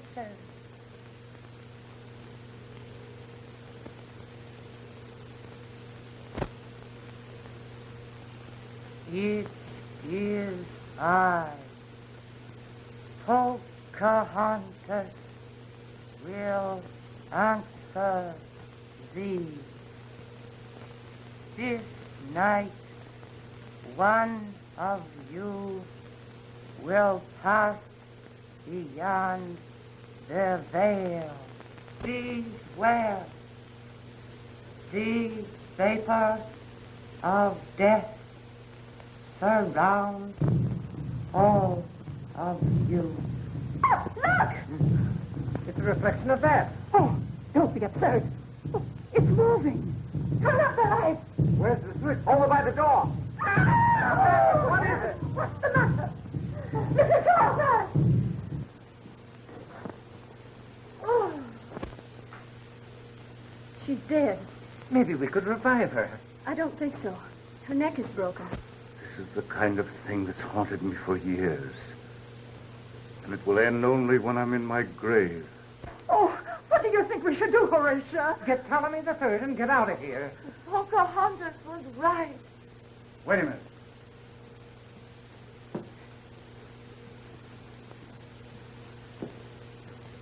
Where did you come from? Outside. What are you doing in here? Same as everybody else, I guess. Well, what were you doing outside? Looking inside. No. Why were you outside looking inside? I was trying to get a line on the thief. What thief? The guy that stole my monkey wrench. I think this is a bug house. The house is all right. It's the people that are in it. You're right. The first thing to do is to send for the police. What can the police do? Maybe they could find my monkey wrench. Nobody can solve this mystery but Pocahontas. Never heard of him. Say, this Pocahontas is the one that caused all this trouble. As far as I'm concerned, you can take her right back and sit her down in her wigwam. Oh, that woman. There you are, folks. Now you can see what confronts us. Death is just around the corner. Have yourself insured. Take out one of our new $20,000 policies. Easy payments.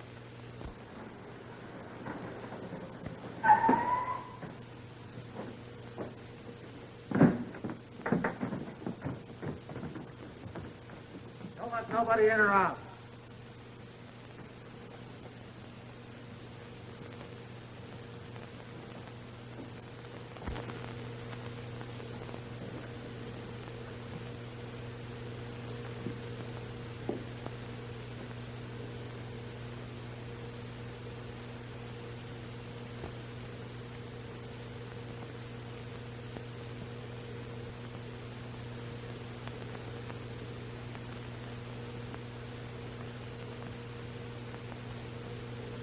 That is prohibition.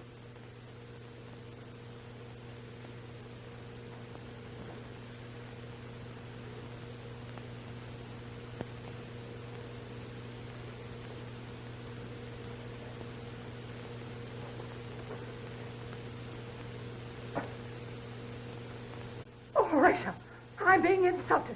Sir, I'll have you know, this is my wife. All right, your apology is accepted. Who owns this joint? My home. These people are my guests. My housekeeper. My name is Pren. All right, Pren, how did it happen? We were having a seance when Miss Carfax was strangled by the ape. The ape? No, not this one. This is a stuffed ape. What? Stuffed ape. Hey, you. Where you going? Get it down? It's a long story, officer. We'll make it a short story and... Haunted houses. Say, Are you sure this seance wasn't a sleigh ride? I'm sure I don't understand you. I've got it. All right, what do you got? The phenomena connected with the frontal development of the orangutan must be indigenous to all the anthropoids. Gosh, you have got it. Wait a minute. Where are you going? To the zoo. Well, sit down. You're in one right now. Sit down, Horatio. Pipe down. I'm getting the orders around here. Boyer. Yeah.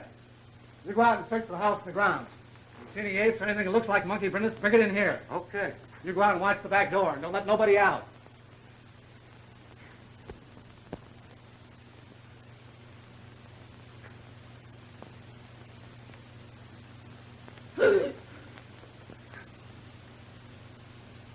Don't do that. Is the coroner gone yet? Yeah, he took the body with him. No apes? No ape. No ape. No apes. They talked to the servants. That Hindu woman does all the cooking and housekeeping. She don't know nothing. You know what? No. What? Something funny going on around here. I don't think that guy in the wheelchair is crippled. Struck me he might be 40. There, how's that? Is that comfortable? My dear, I don't know what I'd do without you. I really think you owe it to yourself to take out a policy. The way things are now, we don't know when one of us are going to be murdered. But who would I make the beneficiary?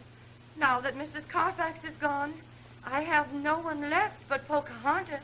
Well, leave it to Pocahontas. One thing she won't... I think I'll live through it. No, that's quite all right. Any clues yet, officer? No, but I'm on the tail of one right now. Look! Oh! Why, how dare you? Why did you do that? What is it? I beg your pardon, my foot slipped. Oh. I don't want anybody leave the room. What's the idea? I lost my bit. What bit? Just a little bit. Are you sure you lost it in here? No, I think I lost it in the garage. Why don't you go out there and look for it? It's warmer in here. What's the use?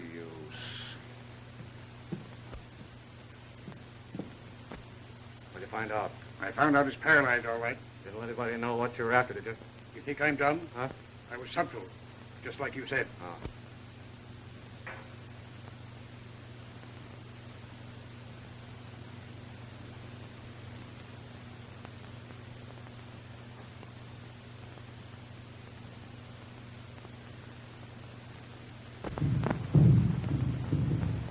There it is again. What is it? The tom-tom. Look there! Clancy!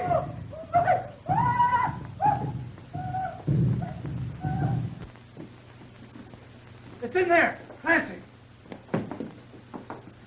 Hey, let me at that thing!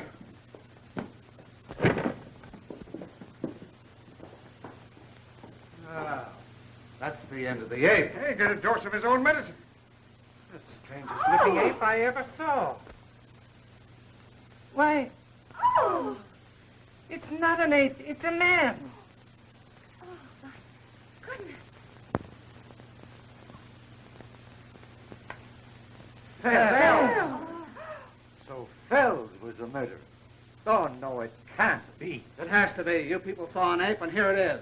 Yes, but Fells was at the table when we saw the ape's hands, when Mrs. Carfax was killed. Ah, you were seeing things. What's that smell? Incense.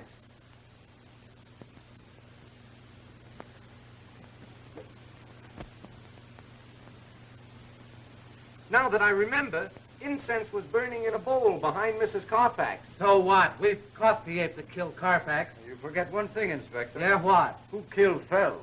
Yeah, I never thought of that. Fells' neck was broken just like Mrs. Carfax's. So what? A creature of superhuman strength did the killing. Yeah? Well, if it was an ape, how did he... Ah, so this is the way you got in and out. Listen, you mugs, you go and find that ape or you'll be pounding the beat. Oh, Chief, we looked all over the joint. There ain't a sign of it anywhere. How about the garage? Search the ground, search everything, and find that tom-tom gadget. No son of an ape's gonna make a monkey out of me. Come on now, get going. Don't come back without some information. Come on, outside everybody.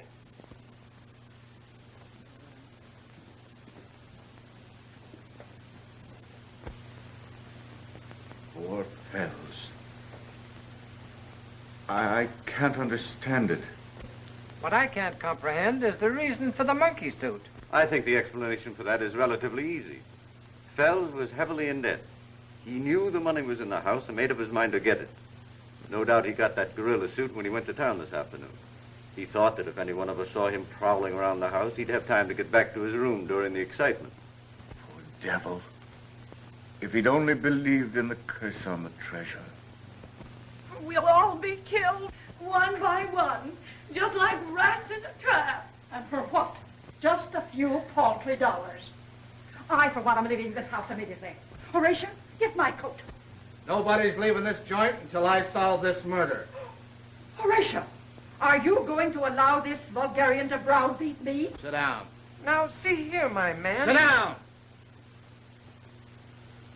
Oh, if I were only married to a man instead of a dictionary. Now listen. Nobody's putting nothing over on me about this ape business.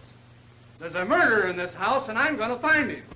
Yes, and while you're trying to find the murderer, we'll all be killed.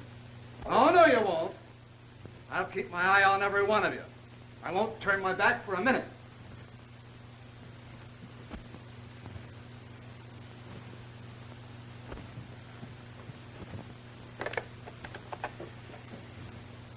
Give me police headquarters. This is Pickens. Let me talk to the coroner. Hello, Bud. Come on out and get another body. Yeah, somebody croaked him when I turned my back. Oh, don't worry. With Ned Pickens on the job, there'll be no more murder. Oh. Oh. Oh.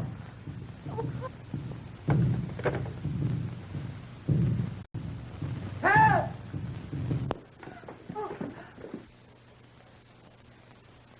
It's in here. Huh? Here. What happened? Well, after I left Fells's room, I came in here for a handkerchief. The incense was burning. Then all of a sudden I heard the tom-toms, and the ape climbed in through that window. I suppose you expect us to believe that, Hoey. Well, what do you mean? Find the apes? No, no apes. What about the garage? Nothing there. Do you hear that? We've combed this house and grounds from end to end, and there's no apes around. You're the guy that called our attention to this instance before. You know what I think? What? I think you're the murderer. And this last gag of yours is just a stunt to throw suspicion away from yourself. Why, that's absurd.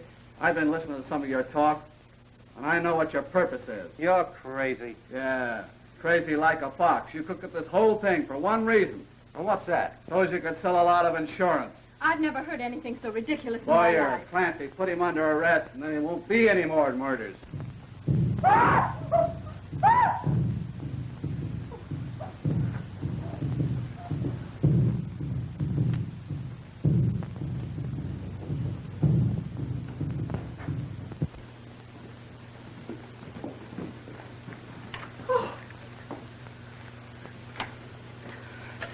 Water.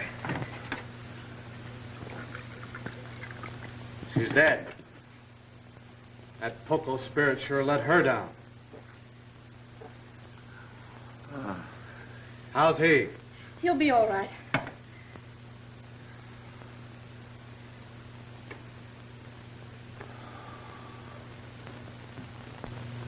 What happened? It was terrible. Miss Walker felt faint. She started towards the French window to get some air. Suddenly the tom-toms began. The ape came through the window. She screamed. He grabbed her. That's all I remember. I must have fainted. Well, Mr. Big Shot, I guess that lets me out.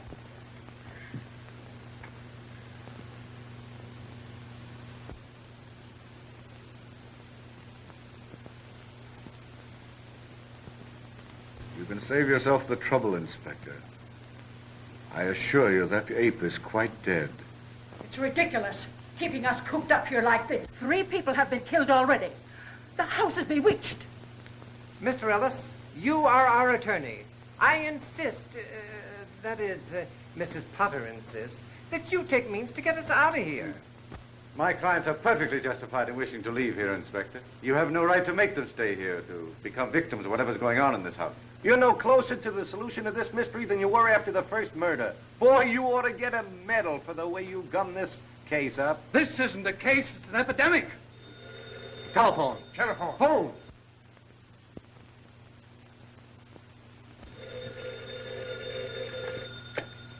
Hello. Oh, hello, Bud. Yeah, I'm up to my neck in apes. Come on out. We got 2 bodies for you now. By the time you get here, it'll probably be an even half dozen.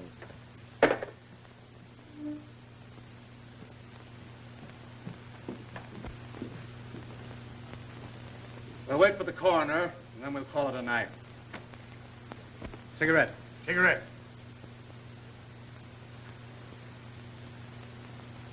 When the coroner gets here, why, we'll take a statement from each of you as to what you did and saw last night. And then we'll all meet at the district attorney's office tomorrow. Where? Clancy! Cover that door. Cover everything. Look. Look there. If it looks suspicious, let him have it.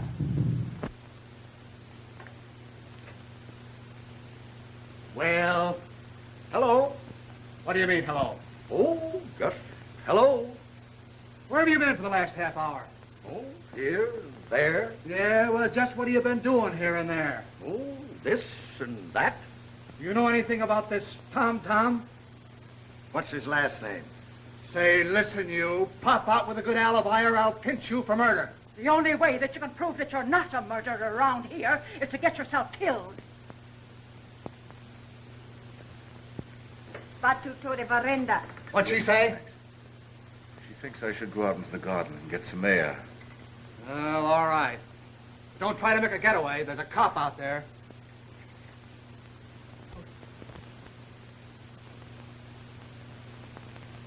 Who's that? Where? At the door. Oh, fire! Clancy! They got me! Turn off the lights! Be calm, everybody. Be calm. Who's dead or missing? Smith. Where's Smith? He's gone. Yeah, I figured that out, too. Where are you going? I'm going to find Mr. Prem. He may be hurt. All right. Inspector. What? Read this. You don't value your lives, I value mine. Say, remember, this is a frame-up of yours. Pickens will be right with you. Clancy, go out and find Penn and that Hindu woman and tell him I want him at the district attorney's office tomorrow. And make it emphatic tomorrow. Emphatic. Wait a minute. What about Ella? Miss Browning. We can't go out and leave her here alone. Oh, fiddlesticks. She's lived here long enough without getting into trouble. Let's get out of here. Yeah, I want to meet this Scotland Yard guy and get the lowdown. Maybe it's an English ape. And the district attorney wants to see us as soon as we get through here. Well, it's almost time for Scotland Yard to put in an appearance. I bet this is all just a scheme to get us away from the Prynne house. I've been doing some thinking, and it's going to take more than an old coot of an ape to make me give up my share of that money. It's too bad that ape didn't attack me. Yes, it is too bad. What's that? If he had, I have no doubt of what the outcome would have been.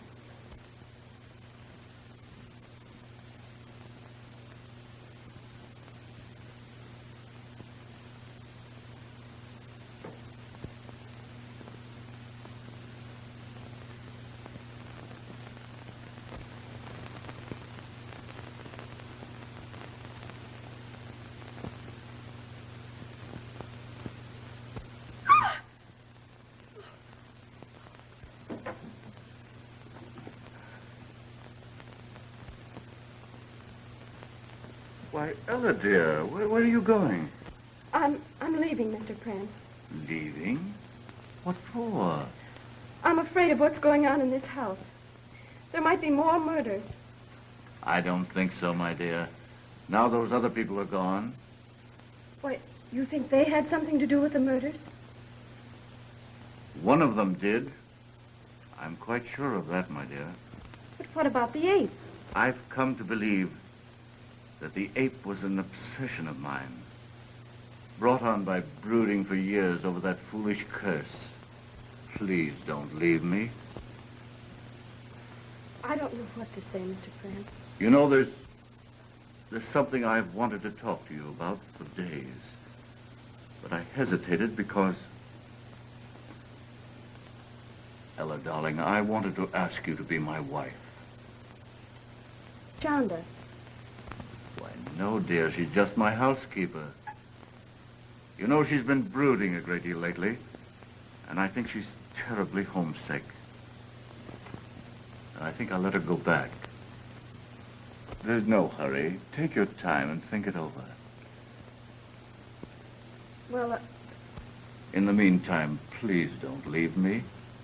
And after all, my dear, a brave little nurse doesn't run away from her duty. all right, Mr. Friend. I'll stay. I think I'll go to bed now. Good night. Scotland Yard. Oh, well. The plumber. You, the man from Scotland Yard? Yep, I've seen him before. He's the McCoy, all right. Scotland Yard. Incredible. Scotland Yard first became interested in the case when 2 people were killed in Friend's house in London. The case baffled the Yard officers in London, and they came to believe implicitly that the Hindu curse was behind the murders. Nonsense. That's what I thought. And when I was assigned to the case, I found out that Mr. Friend was having a new water system installed in his house.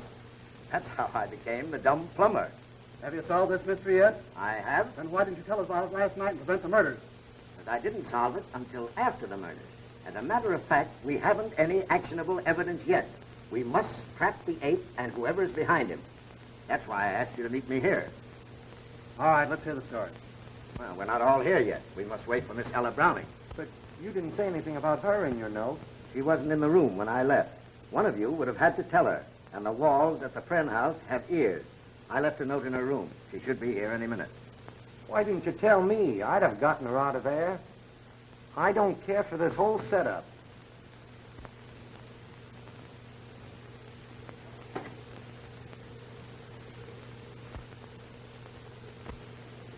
Chanda, you know, I don't think you've been looking at all well lately. You think so, Sahib? Yes, I was thinking that an ocean voyage might do you good. How do you think you'd like a trip back home? Will the Sahib go with me? Well, no. No, you see, Chanda, I have a lot of important things to attend to here. Do you wish me to go alone? Yes. Well, that is, you can go on ahead, and as soon as I clear things up, I'll join you. Very well. That's a good girl.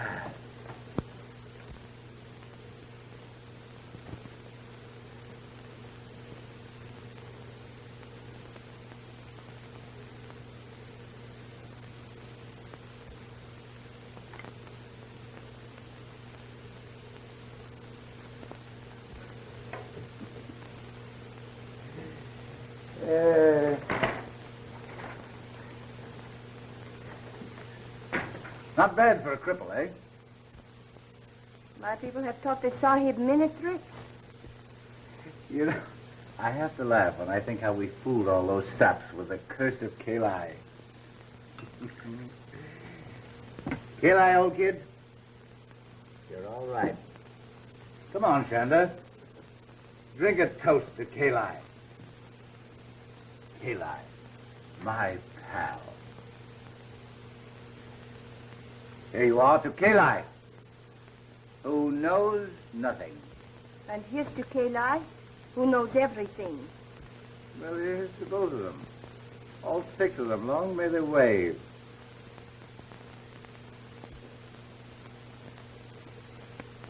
Yes, sir, Kalai. We certainly fooled them, didn't we? When that old priest of yours spouted all that junk about a curse.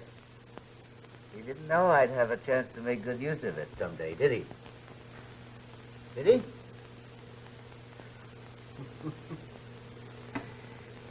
There. You...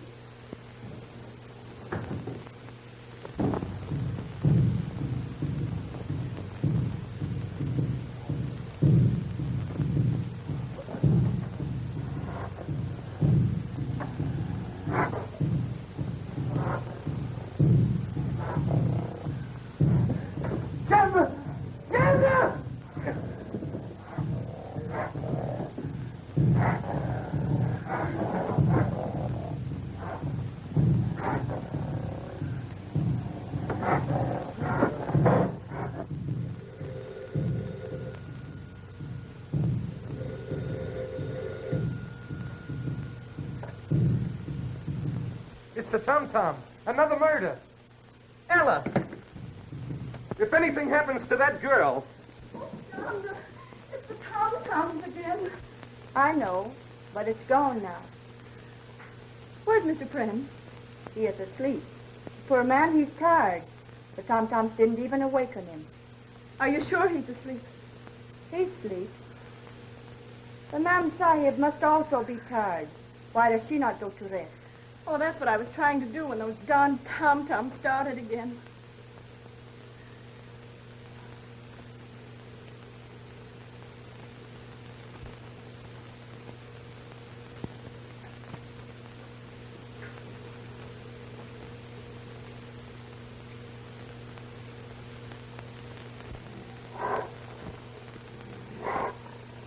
It is done, O Kali. Revenge is thine.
Around the house.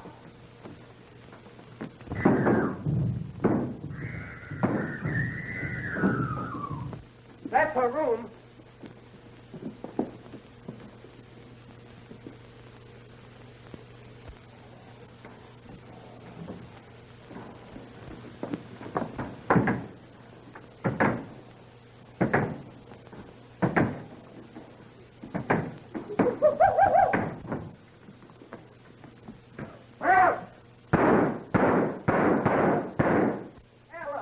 That's the end of him. What are you trying to do? Want to see who it is? Why, his head won't come off. Huh? Why, this ain't the real McCoy. The whole thing is so obvious, folks. This man, Friend, was a self-centered miser. And when the investors in the old expedition insisted on a showdown, he preferred to kill them rather than give up the money. Is that clear? The only thing that's clear to me is that we're not going to get any of that money. Now, this Shonda, the Hindu woman, was also a priestess of Kali and could train an ape. Where did they get the ape? 6 months ago, an ape was stolen from the Metropolitan Zoo. The same thing happened in London a year ago. Mr. Smith, what we'd really like to know is how the murders were committed. Here. Very simple, my dear Mr. Dickens. Very simple. The ape was trained to go immediately to the incense when it heard the tom-tom and break the neck of the first person it met.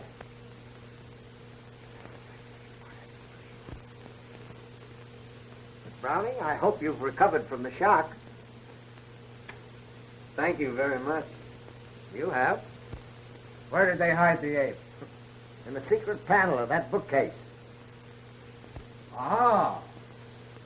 But Prem was paralyzed. Clancy proved that. That's what he thought. But a man of Prenn's willpower could easily fail to react to a kick in the shins. If Prenn was the murderer, how come he got croaked? Yeah. Chanda was jealous of Miss Browning, the nurse, and had the ape kill Prenn. She also tried to have the ape kill Miss Browning. Chanda, while we're standing here gassing, she's getting away. Boyer, Nancy. Don't worry. She won't get far. I've attended to that. It looks like everybody is handling this case but me.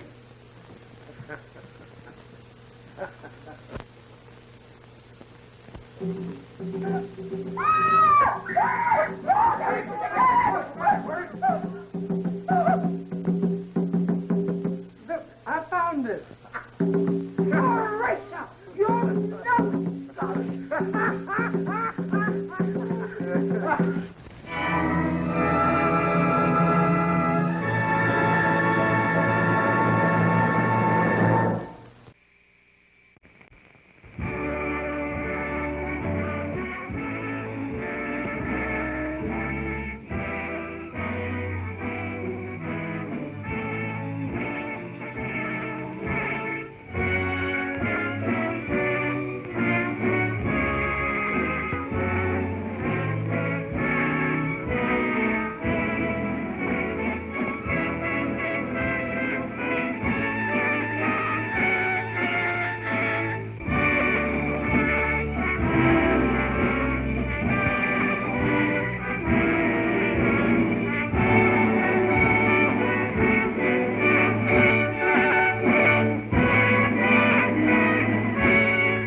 His death was very sudden, Mrs. Krug.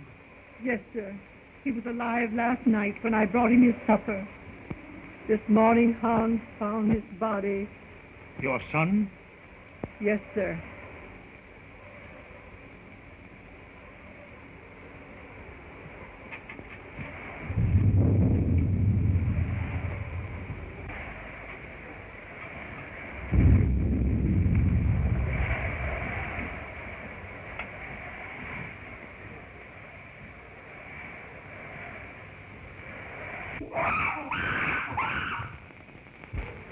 It's Yogi, Mr. Earleton's ape.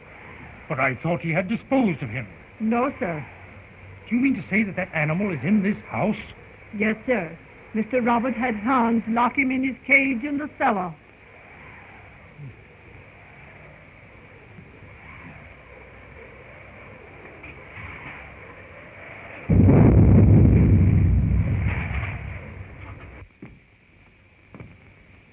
Everything secure, Hans? The cage is strong enough. I put a chain across the door. But what makes him scream so? That's because of the cough in the house. He remembers his dead master.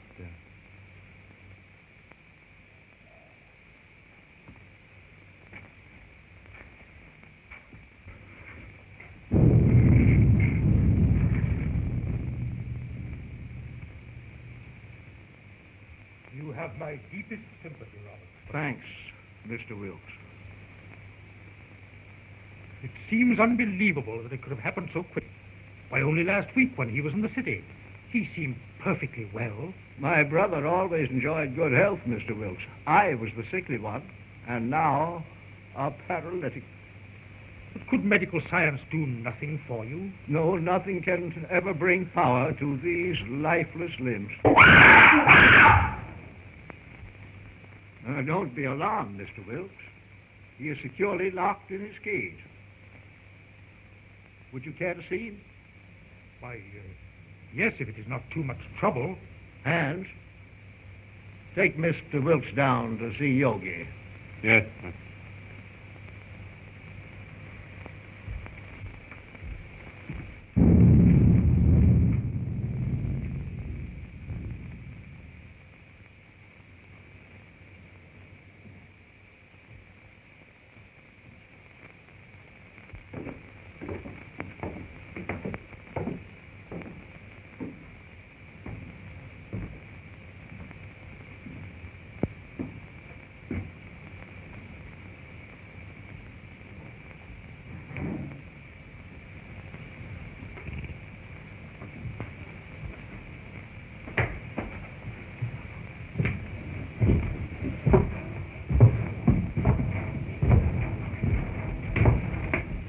There was a mate to this one, but it died in one of Dr. Earlson's experiments.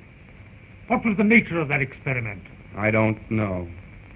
But he was the doctor's favorite. Yogi had the run of the house. He knew every nook and corner. But was there no danger? Miss Ruth was afraid of him. But that's because he was always jealous of her. So that is why she went away. I suppose she had other reasons for wanting to get away from this dreary old place.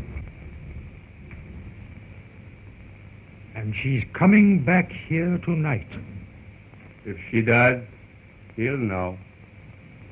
They'll never forget their hatred.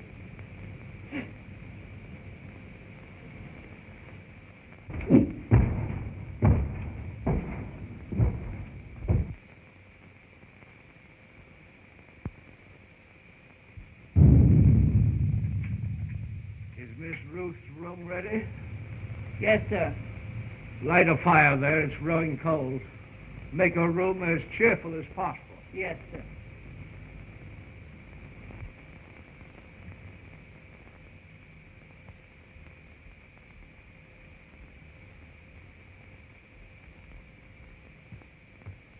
Oh, excuse me, sir.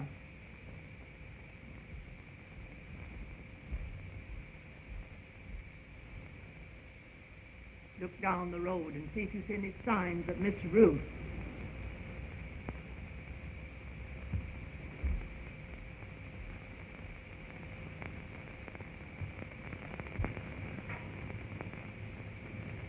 Hans has just told me of that animal's hatred for Ruth.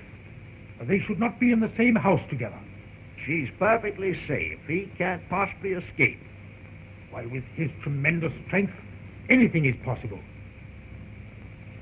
Did you not consider that, Robert, when you asked me to read the will in this house? I was selfish, perhaps. I was thinking of my own condition. But I think she would have come to see her father anyway.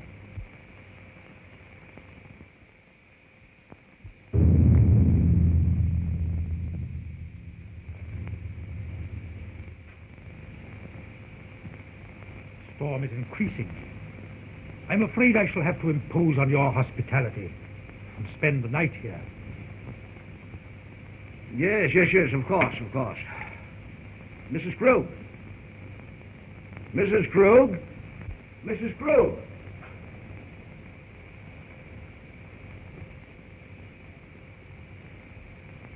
Prepare a room for Mr. Wilkes. The guest room is ready, sir. No. I think Mr. Wilkes would be more comfortable in the other wing of the house, away from our family sorrow. Oh, anywhere will do, Mrs. Krug.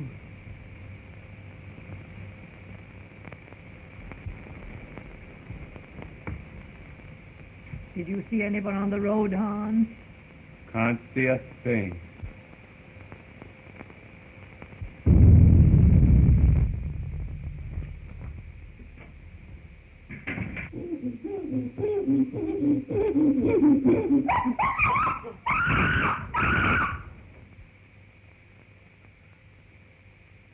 There's someone coming now. How do you know? He always acts like that when there's somebody arriving that he knows. Could it be Ruth? I wonder.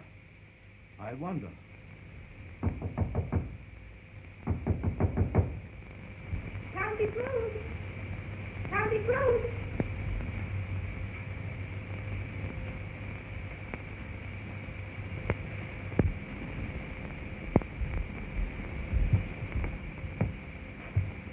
Uncle Robert. Oh, Uncle Robert. Uncle Robert. Oh, if I were not so helpless. If my shrunken body could lift you up and comfort you.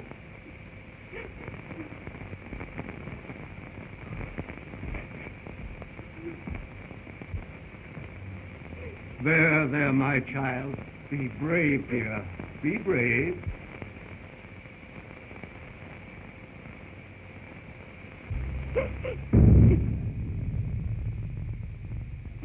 If I could only have been here and talked with him. Just seen him once again. Let me take his place in your heart, now that you're more than ever alone. Oh, I loved him so much. I should never have gone away.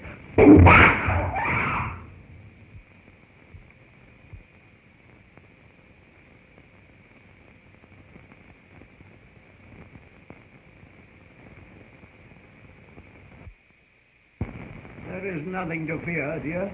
He is securely caged. Oh, but he frightens me so. Oh, pardon me. Uncle Robert, my fiancé, Dr. Clayton. I'm happy to know you, sir. You have my deepest sympathy. Thank you, Mr. Wilkes. Oh, Ted, my father's attorney, Mr. Wilkes, Dr. Clayton. Glad to know you. Happy to meet you, sir. What's that? That's Yogi. What's the matter with that man? He must be in misery. His master is dead. Where? In there? Well, you told the bank, and I've got to fix on this generator and the spark plugs. Yeah. Ted, will you wait? Certainly, dear.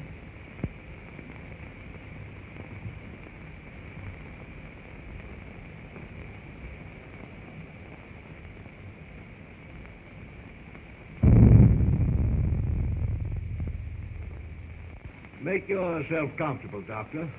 There is little I can say in welcome at a time like this. I understand, sir, and I extend you my deepest sympathy.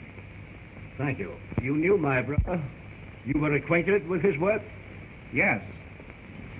I suppose that was an ape's cry that startled Ruth. But there is no cause for alarm. I have him secured beyond possible means of escape.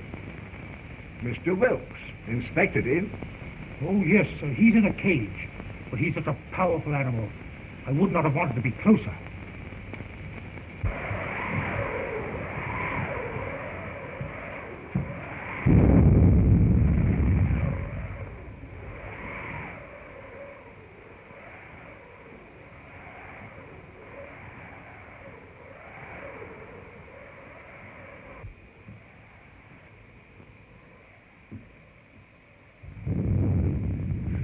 Oh, Daddy, I'm afraid. I don't know what it is, but something terrifies me. Nothing will harm you, dear. Auntie Kruger put you to bed in your own little room, just like when you were a little girl.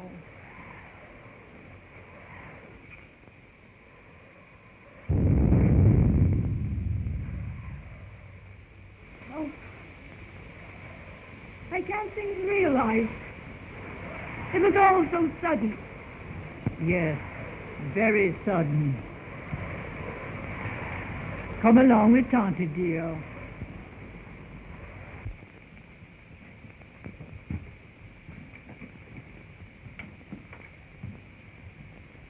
Hello, Hank. Hello, Miss Ruth. Glad to see you.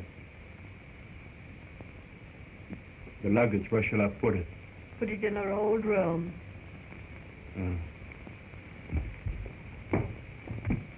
Your Uncle Robert arranged it that way. I'll fix your things for you. Thank you, Tante.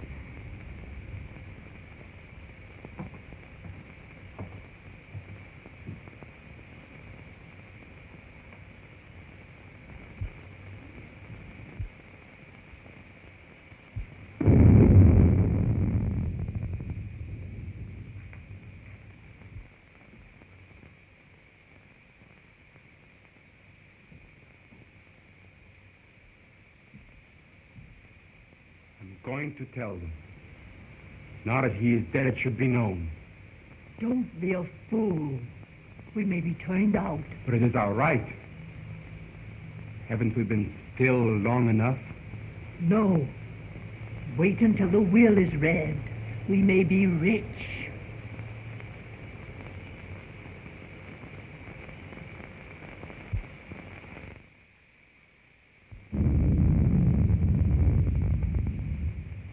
Ted, don't go into the village tonight. Stay here. But the reading of your father's will should be a family matter. I'd better go to the inn. Please stay. I want you here tonight. Dear, you're nervous. Please. All right, I'll stay. I'll get my things. They're in the car. Are you leaving, Doctor? No, Uncle. He's going to see about putting the car up. You'll be more comfortable here than at the inn. Well, certainly, Doctor. We can consider you one of the family. Well, thank you very much.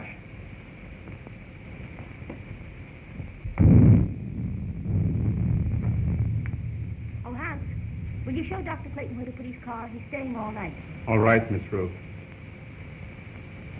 Thank you, dear. I'll only be a minute.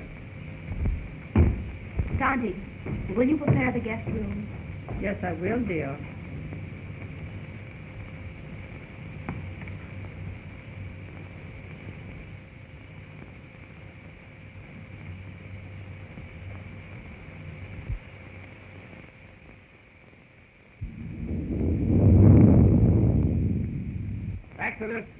Exodus. Yes, Dr. Clayton. Get the bags out of the car. We're staying here for the night. Will? Isn't that what them cops said? You know, Dr. Clayton, I think I'll go for a walk. Go to a movie or play some pee-wee golf. Nonsense. You can't walk to the village in this storm. It's 11 miles. That's just a pleasant walk.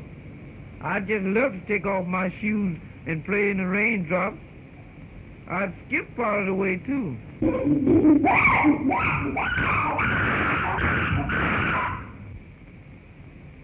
Did you hear that? Get the bags out of the car. Hans will take care of it.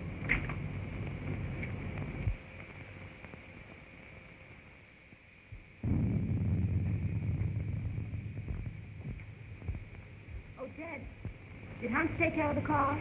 Yes. He's showing Exodus where he can sleep. Shall I proceed with the reading of the will, Miss Ruth? Yes. Oh, I'm sorry. I didn't realize the... Oh, that's perfectly all right, Doctor. You may remain. Thank you, but I prefer to go to my room. Will you show Dr. Clayton to his room, Tonty? The doctor will be more comfortable in the other wing with Mr. Wilkes. But Miss Ruth said Dr. Clayton was to occupy the guest room. Well, of course, Ruth, I was thinking only of the doctor's comfort. Come, Doctor. I'll come back when you're through.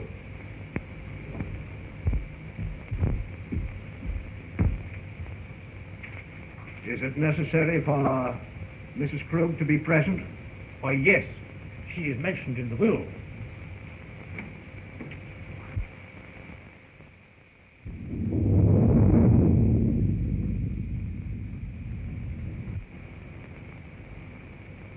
Come with me and I'll show you where you can sleep. Where's the dead man at? On the second floor. Well, I'll sleep in the cellar then. That's where Yogi is. You mean that man at her household? Well, you give me an umbrella and I'll go up on the roof. Come on.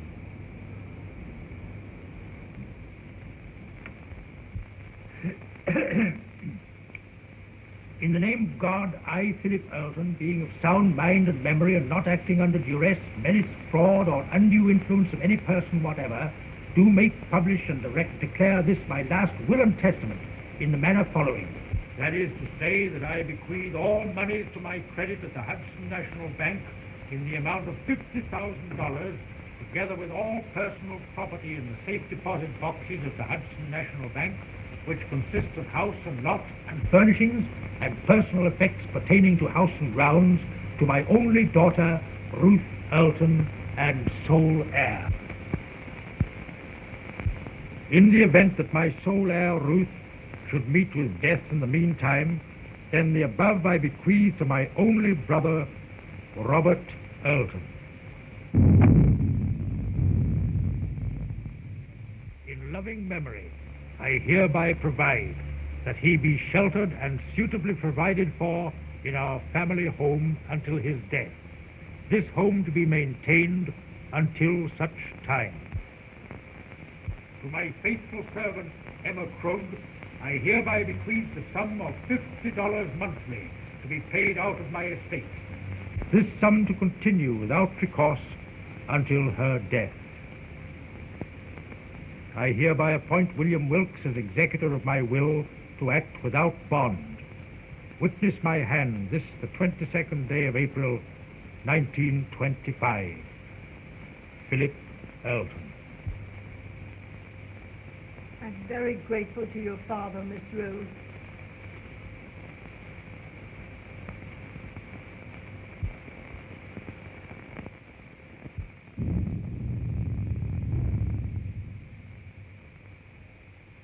Philip was always thoughtful and just. I'm very happy. My wishes are realized in spending the remaining years. Have they finished? Yes, sir. Thank you.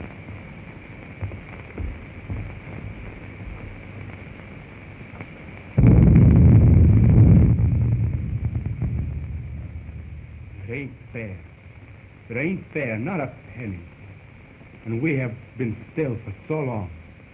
And now we get scraps thrown at us by strangers. It wasn't him. He was a good man. Now she comes back. Now there's money to be had. And we who have stayed in word get nothing. Wait. Someday... I've waited long enough. I'm going to speak. And if you do, I'll swear that you are mad. Now carry him upstairs.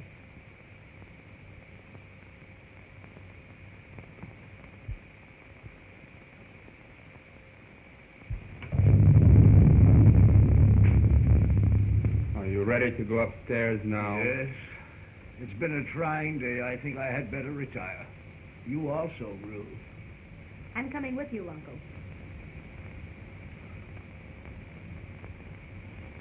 Coming, Ted? No, if you don't mind, I think I'll stay here and chat with Mr. Wilkes. All right. Good night, Mr. Wilkes. Good night, Miss Ruth.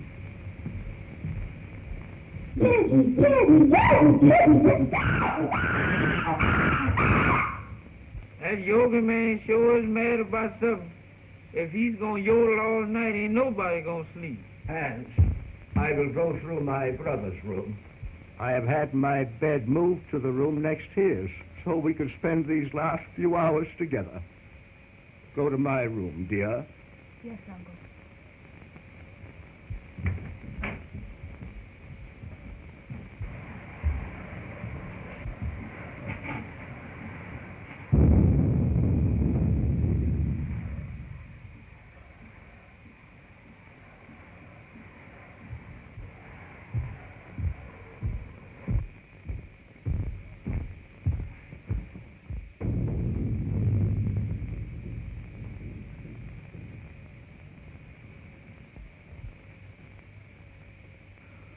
If I only had a daughter now, to be always near me. I shall always want to be near you, Uncle. You are so much like Daddy that it will keep his memory fresh and dear to me. You are now a wealthy girl, Ruth, and you must make the most of it. Wealth to youth is golden, but to age it is a milestone. I love you, dear. Good night. Good night.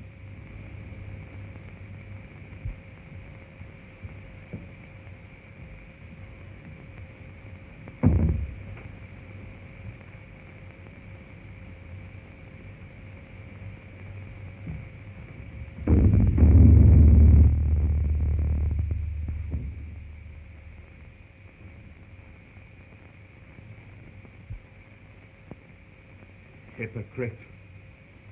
Damn dull hypocrite. Why don't you tell her you hate her? Why don't you tell her you want the money more than she does? You're all liars. A remarkable woman, Mrs. Krug. She's been here for nearly 20 years. Her devotion to the brothers was almost her religion. And, Hans, is he her son? Yes. He was a baby when he came here. I believe she comes of a very good family, but she gave up everything to come to America. Mm-hmm.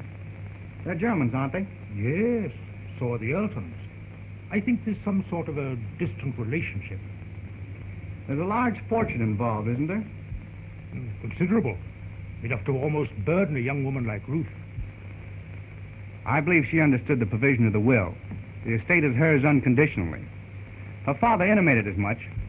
Well, fortunately, there are no other direct heirs. You know, wills are always open to contests, Doctor. Yes. And a large fortune is always a temptation, Mr. Wilkes. Yes, Doctor. Well, shall we retire? Well, if you don't mind, I think I'll stay here and smoke a cigar. Good night. Good night, Doctor.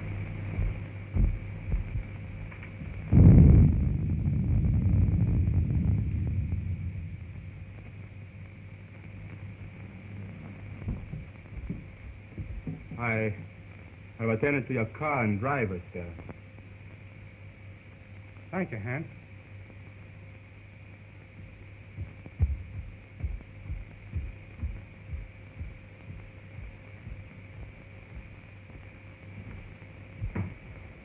Good night, dear. Oh, Miss Ruth wishes to speak to you before you retire. Thank you. Good night, Dr. Clayton. Good night, Mrs. Krug.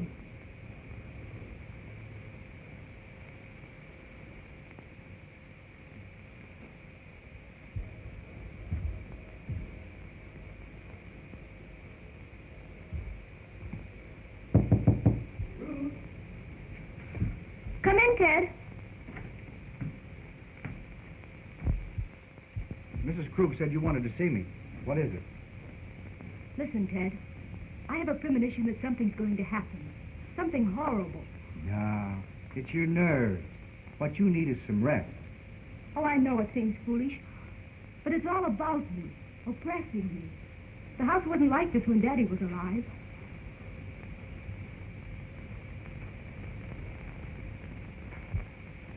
That's because you have grown unaccustomed to it. It's an old place, isn't it? It's supposed to have belonged to smugglers a long time ago. There are tunnels and secret passageways all through the house.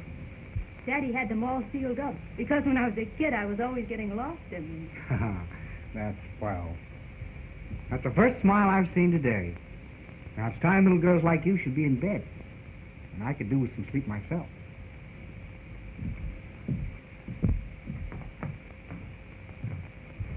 You're going to have to take something for your nerves, young lady. All right, Doctor. Should I take an apple a day? Apples are strictly forbidden in your diet. Good night, dear. Good night, sweet.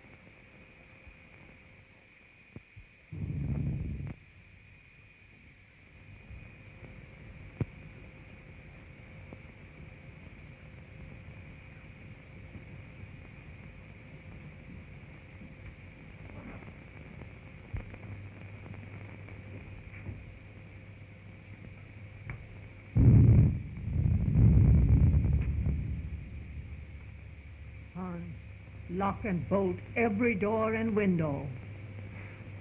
Nobody's gonna steal their money. It's not here. I wasn't thinking of their money.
the door! What's happened? What's the matter? I just heard Ruth scream. Ruth! Open the door, Ruth! What was that? Someone come to me. Ruth! Wilkes! What is it? What has happened? Now be calm, Robert, be calm. It was my niece. I heard a scream. What is it? Oh, Dad! Dad! Well, what happened, Ruth? What's the matter? Oh, it was... Oh.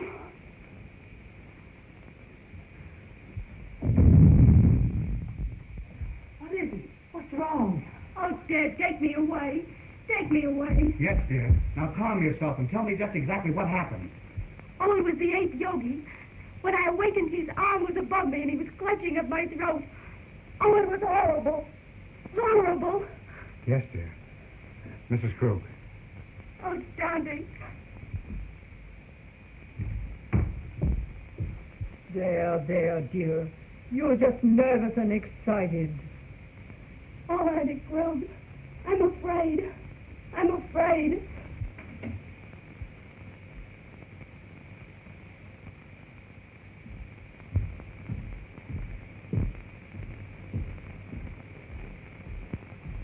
She is terrorized.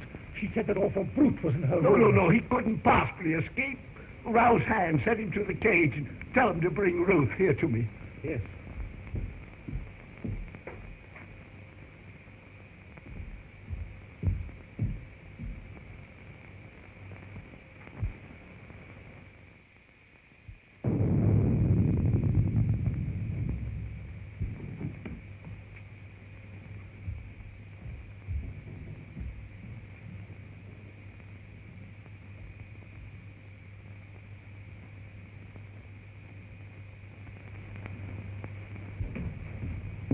Hans, has that animal been out of its cage? No, sir. The lock hasn't been touched, and everything is the way I left it. Well, that's a relief. Miss Ruth evidently had a nightmare. Dr. Clayton? Oh, Dr. Clayton.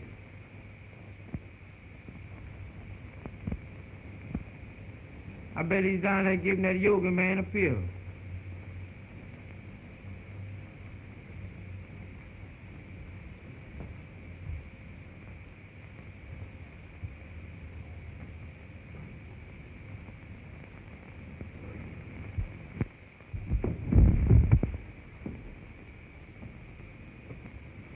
Oh, Miss Yoga, please don't do it this time.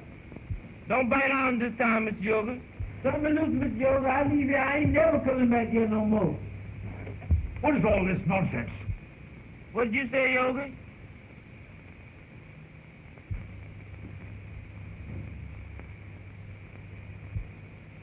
Doggone, I thought that was Mr. Yoga had hold of me. Go to your room. Yeah, that's where I'm going, and far away from here. That's all right. You needn't show me. I'm going in now.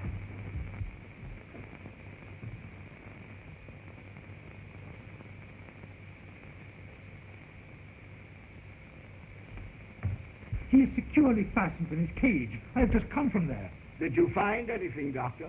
Nothing. I've carefully examined your room, dear, and there's no evidence of anyone having been there. My little girl was having a nightmare. You're wrought up. Your nerves were playing you tricks. But it was so real. I can't believe I was dreaming. Dreams always seem real, dear. Now, what could possibly harm you in the room where you have slept since you were a child? I'm an awful baby. I've disturbed and frightened you all. You let your doctor give you something to soothe your nerves and have Mrs. Krug put you back to bed. I'm awfully sorry. Good night.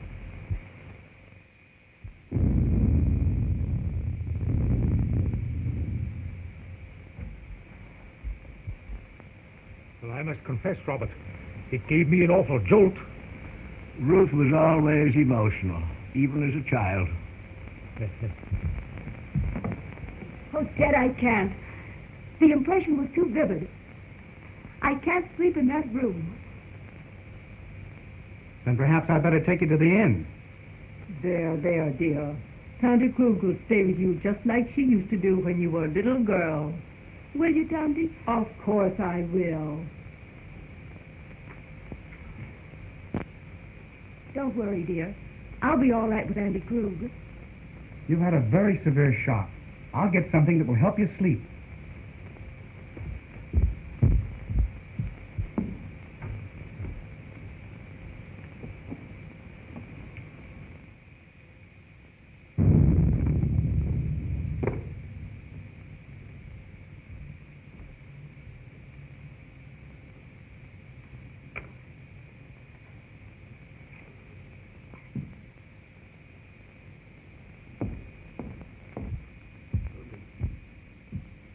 Drink this just before you go to bed, after it's dissolved.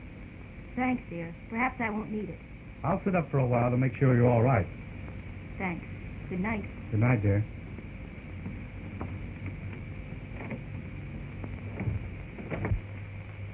Now compose yourself, Robert, and try to get some sleep.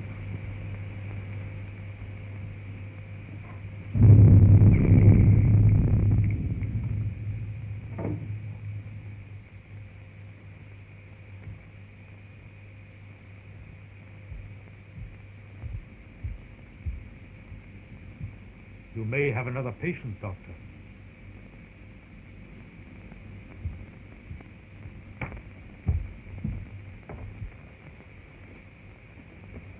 You go to bed, Tondy. I'm going to sit up a while.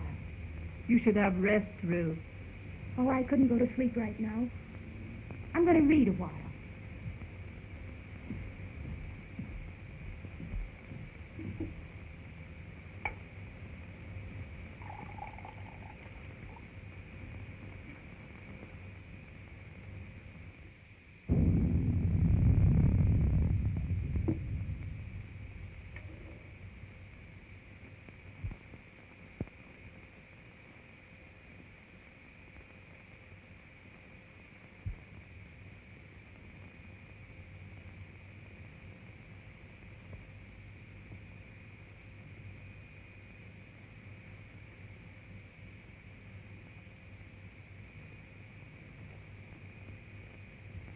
Mr. Wilkes,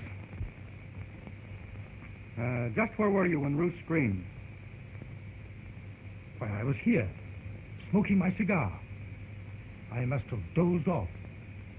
When I heard the scream, I rushed upstairs immediately. And you stopped by Robert's room? Why, yes. Her scream had awakened him also. And Hans was at the foot of the stairs, and he went to the cellar with you? Yes.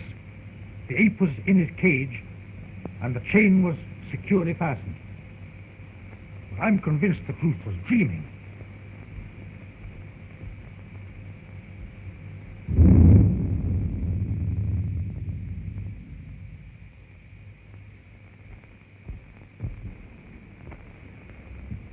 Ruth tells me this is quite an old house. Yes, it is. It has a lot of secret passageways in it. You know anything about them? No, but Hans might know. Hans. I'd like to talk to him. Well, his room is next to the kitchen. I'll go and get him.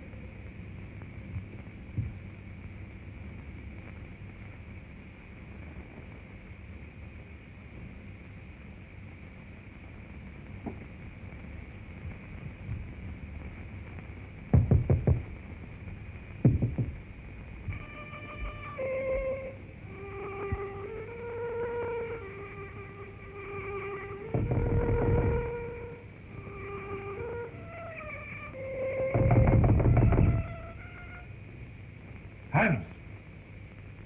Hans!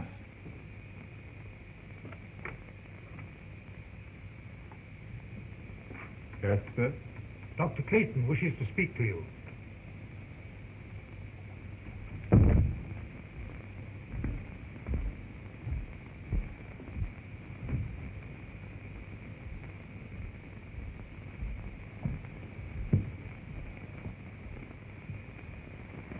You wanted to talk to me?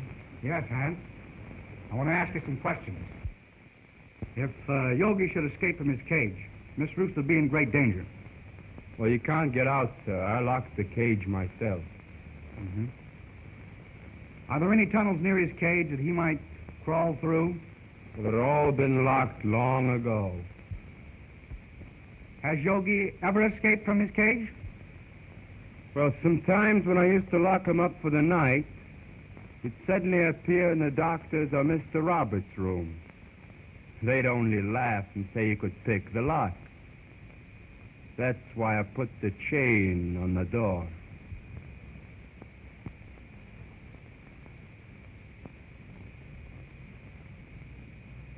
That's all, Hans. You may go. Very well.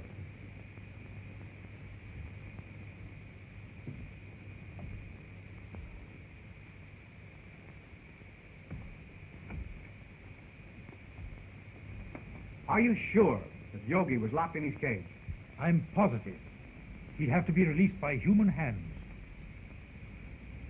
Yet Ruth is not the type of hysterical woman that's given to nightmares. I think you're alarming yourself unnecessarily, Doctor. I wonder. I still can't believe she was dreaming.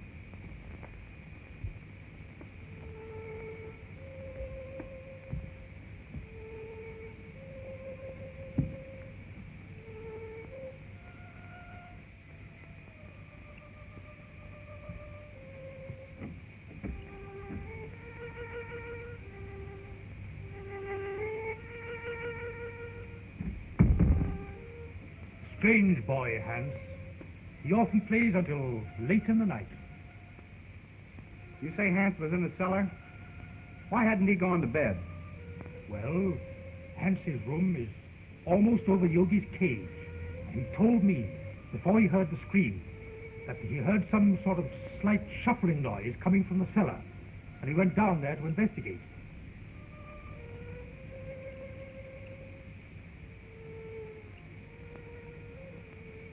How long has Uncle Robert been an invalid? Robert? Why, surely, Doctor, you can't suspect Robert. Why, Robert hasn't walked in over a year. Nevertheless, I'm worried. I'd like to talk to Robert. Would you care to come along? Why, certainly.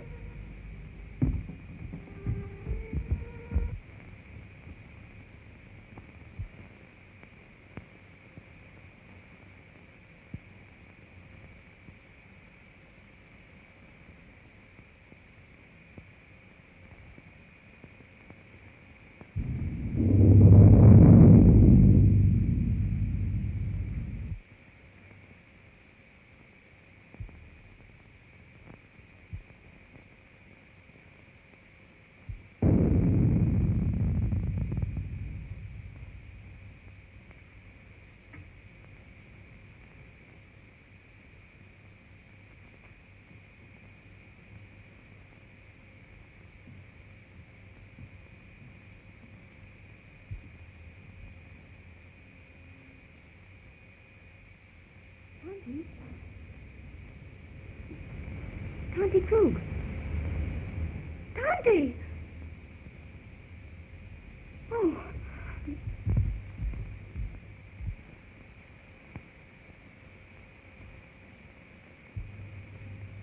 He's sleeping. Perhaps we'd better not disturb him until the morning, Doctor.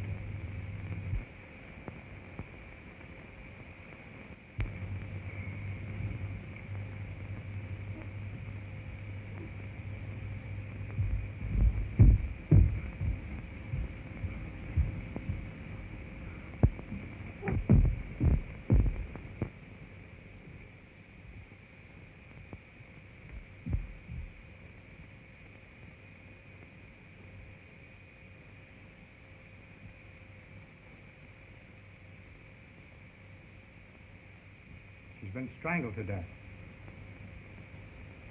Ruth.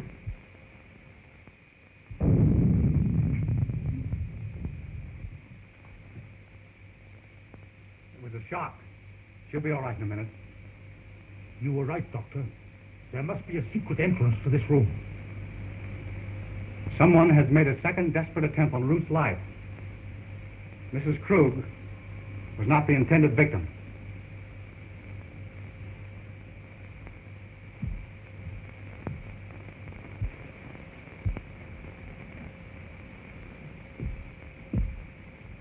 Who could have done this? Let's see. Robert was in his room. Yes, but we know where Hans was. Could there possibly be a secret passage to the ape's cage? I don't think it was the ape. His animal instinct would have told him it was not Ruth. Possibly. But what motive could anybody have for wanting to murder Ruth? Robert is the only one who would profit by it. Yes, and we know he was in his bed ourselves. Besides, he's a hopeless paralytic. Dad! Dad! You're all right now, dear. Tell me what happened. She had gone to bed. I had fallen asleep reading. When I came back to bed, she was lying there with those horrible marks on her throat. Well, didn't you hear anything? I didn't hear or see anything. Oh, Dad, take me away.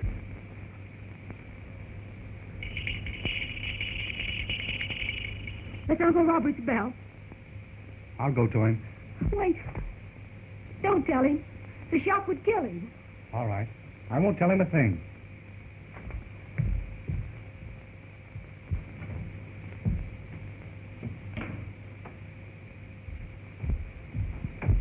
I thought I heard something. Has anything happened? No. I was about to retire when I heard your bell. Is there anything I can do for you? Nothing, thank you. Well, you seem disturbed. Are you ill? This has been a very severe ordeal for me, Doctor.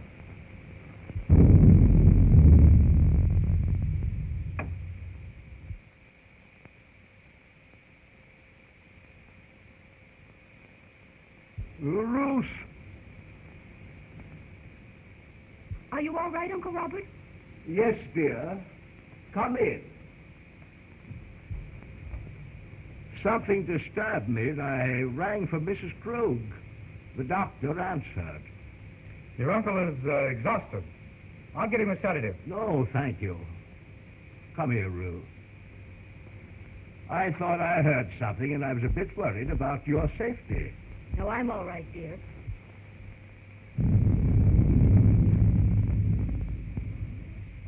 Well, Doctor, did you learn anything? Yes. Robert did not know of Mrs. Krug's death.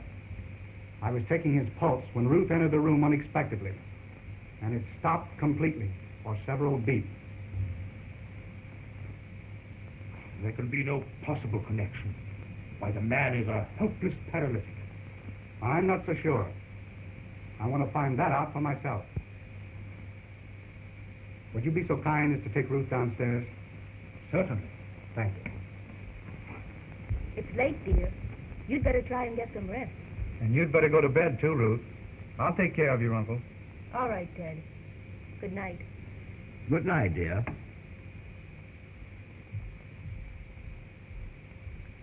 Ruth has told me of your case. I'm very interested. Medical science can't help me, Doctor. Nevertheless, if you would permit me, I should like to make an examination. Very well. See for yourself.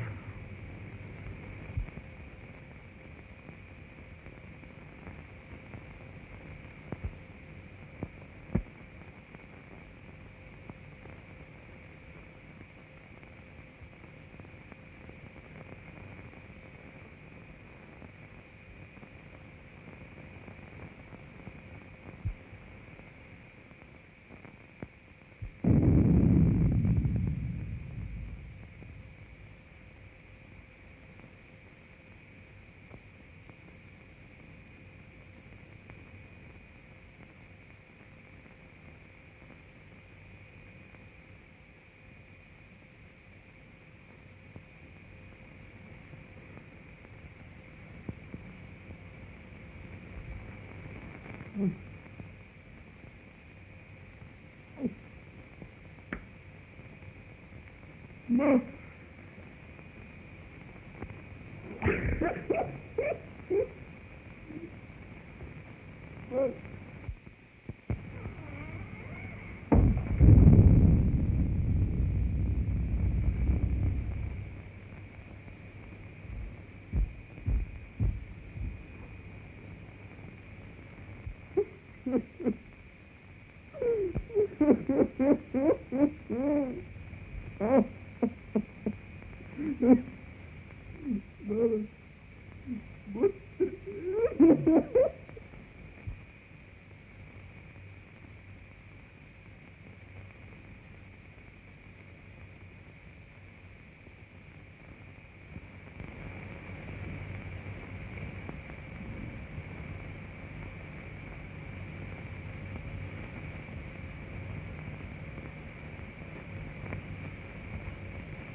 fool.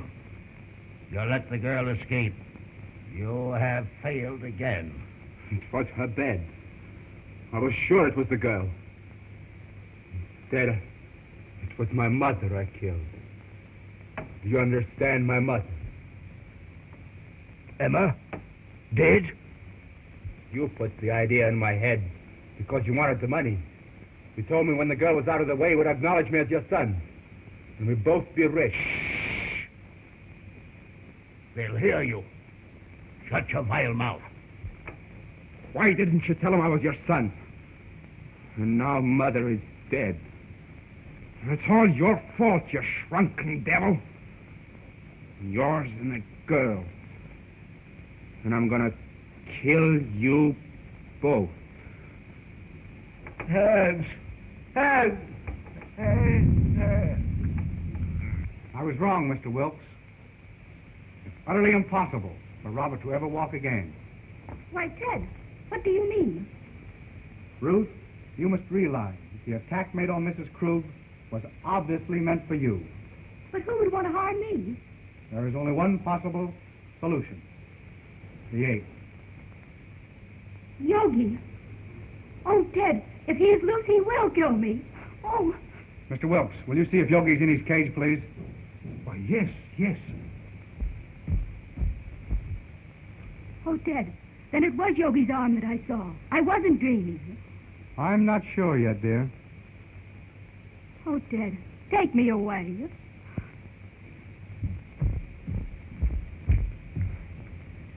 Here.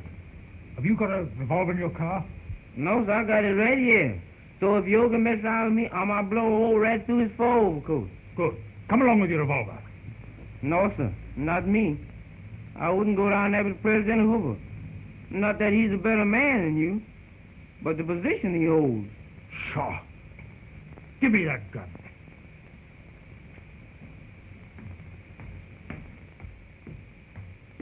Well, there's going to be another big one.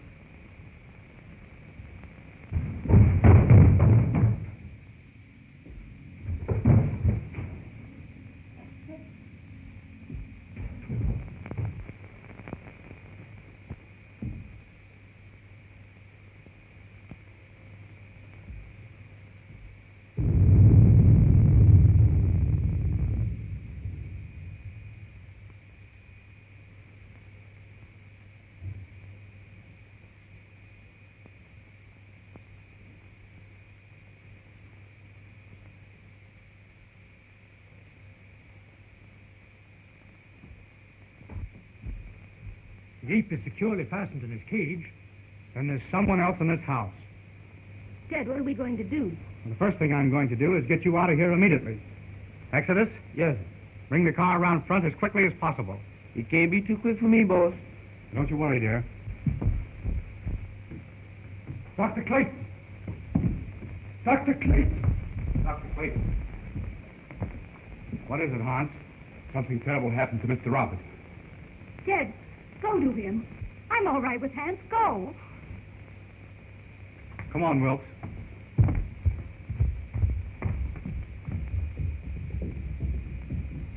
Hans, what is it?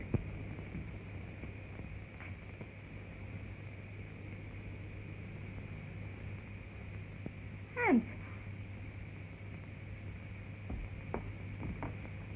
Hans! Is he dead, Doctor? No, he's still breathing. The same hand that murdered Mrs. Krug. But I think we got a chance this time. I think he'll be able to talk.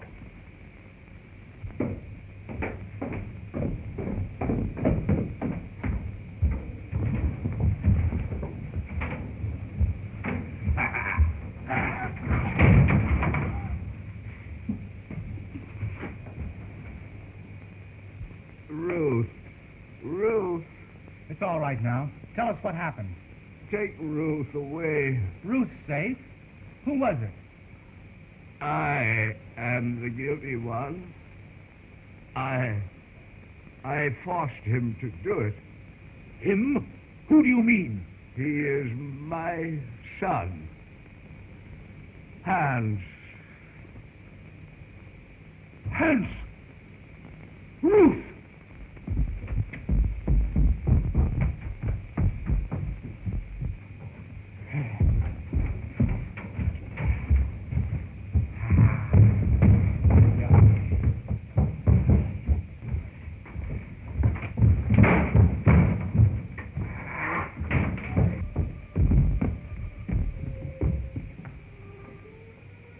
Ruth!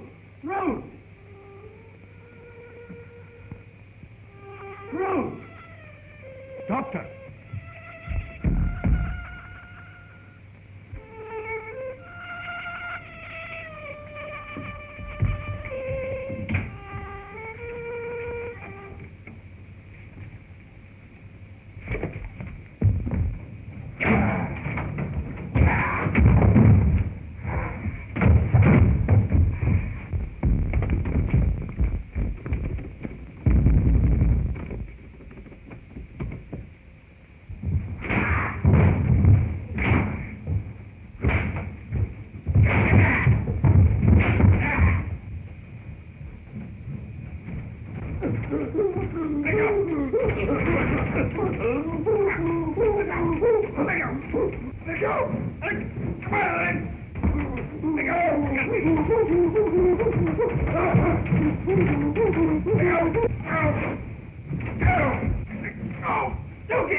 She's all right.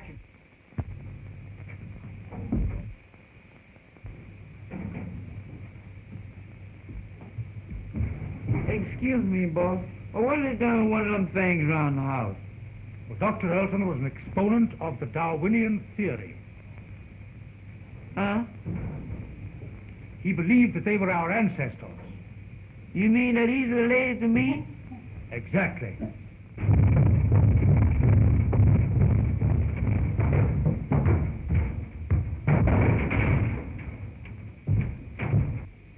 Well, I don't know. I had a grandfather that looked something like him, but he wasn't as active.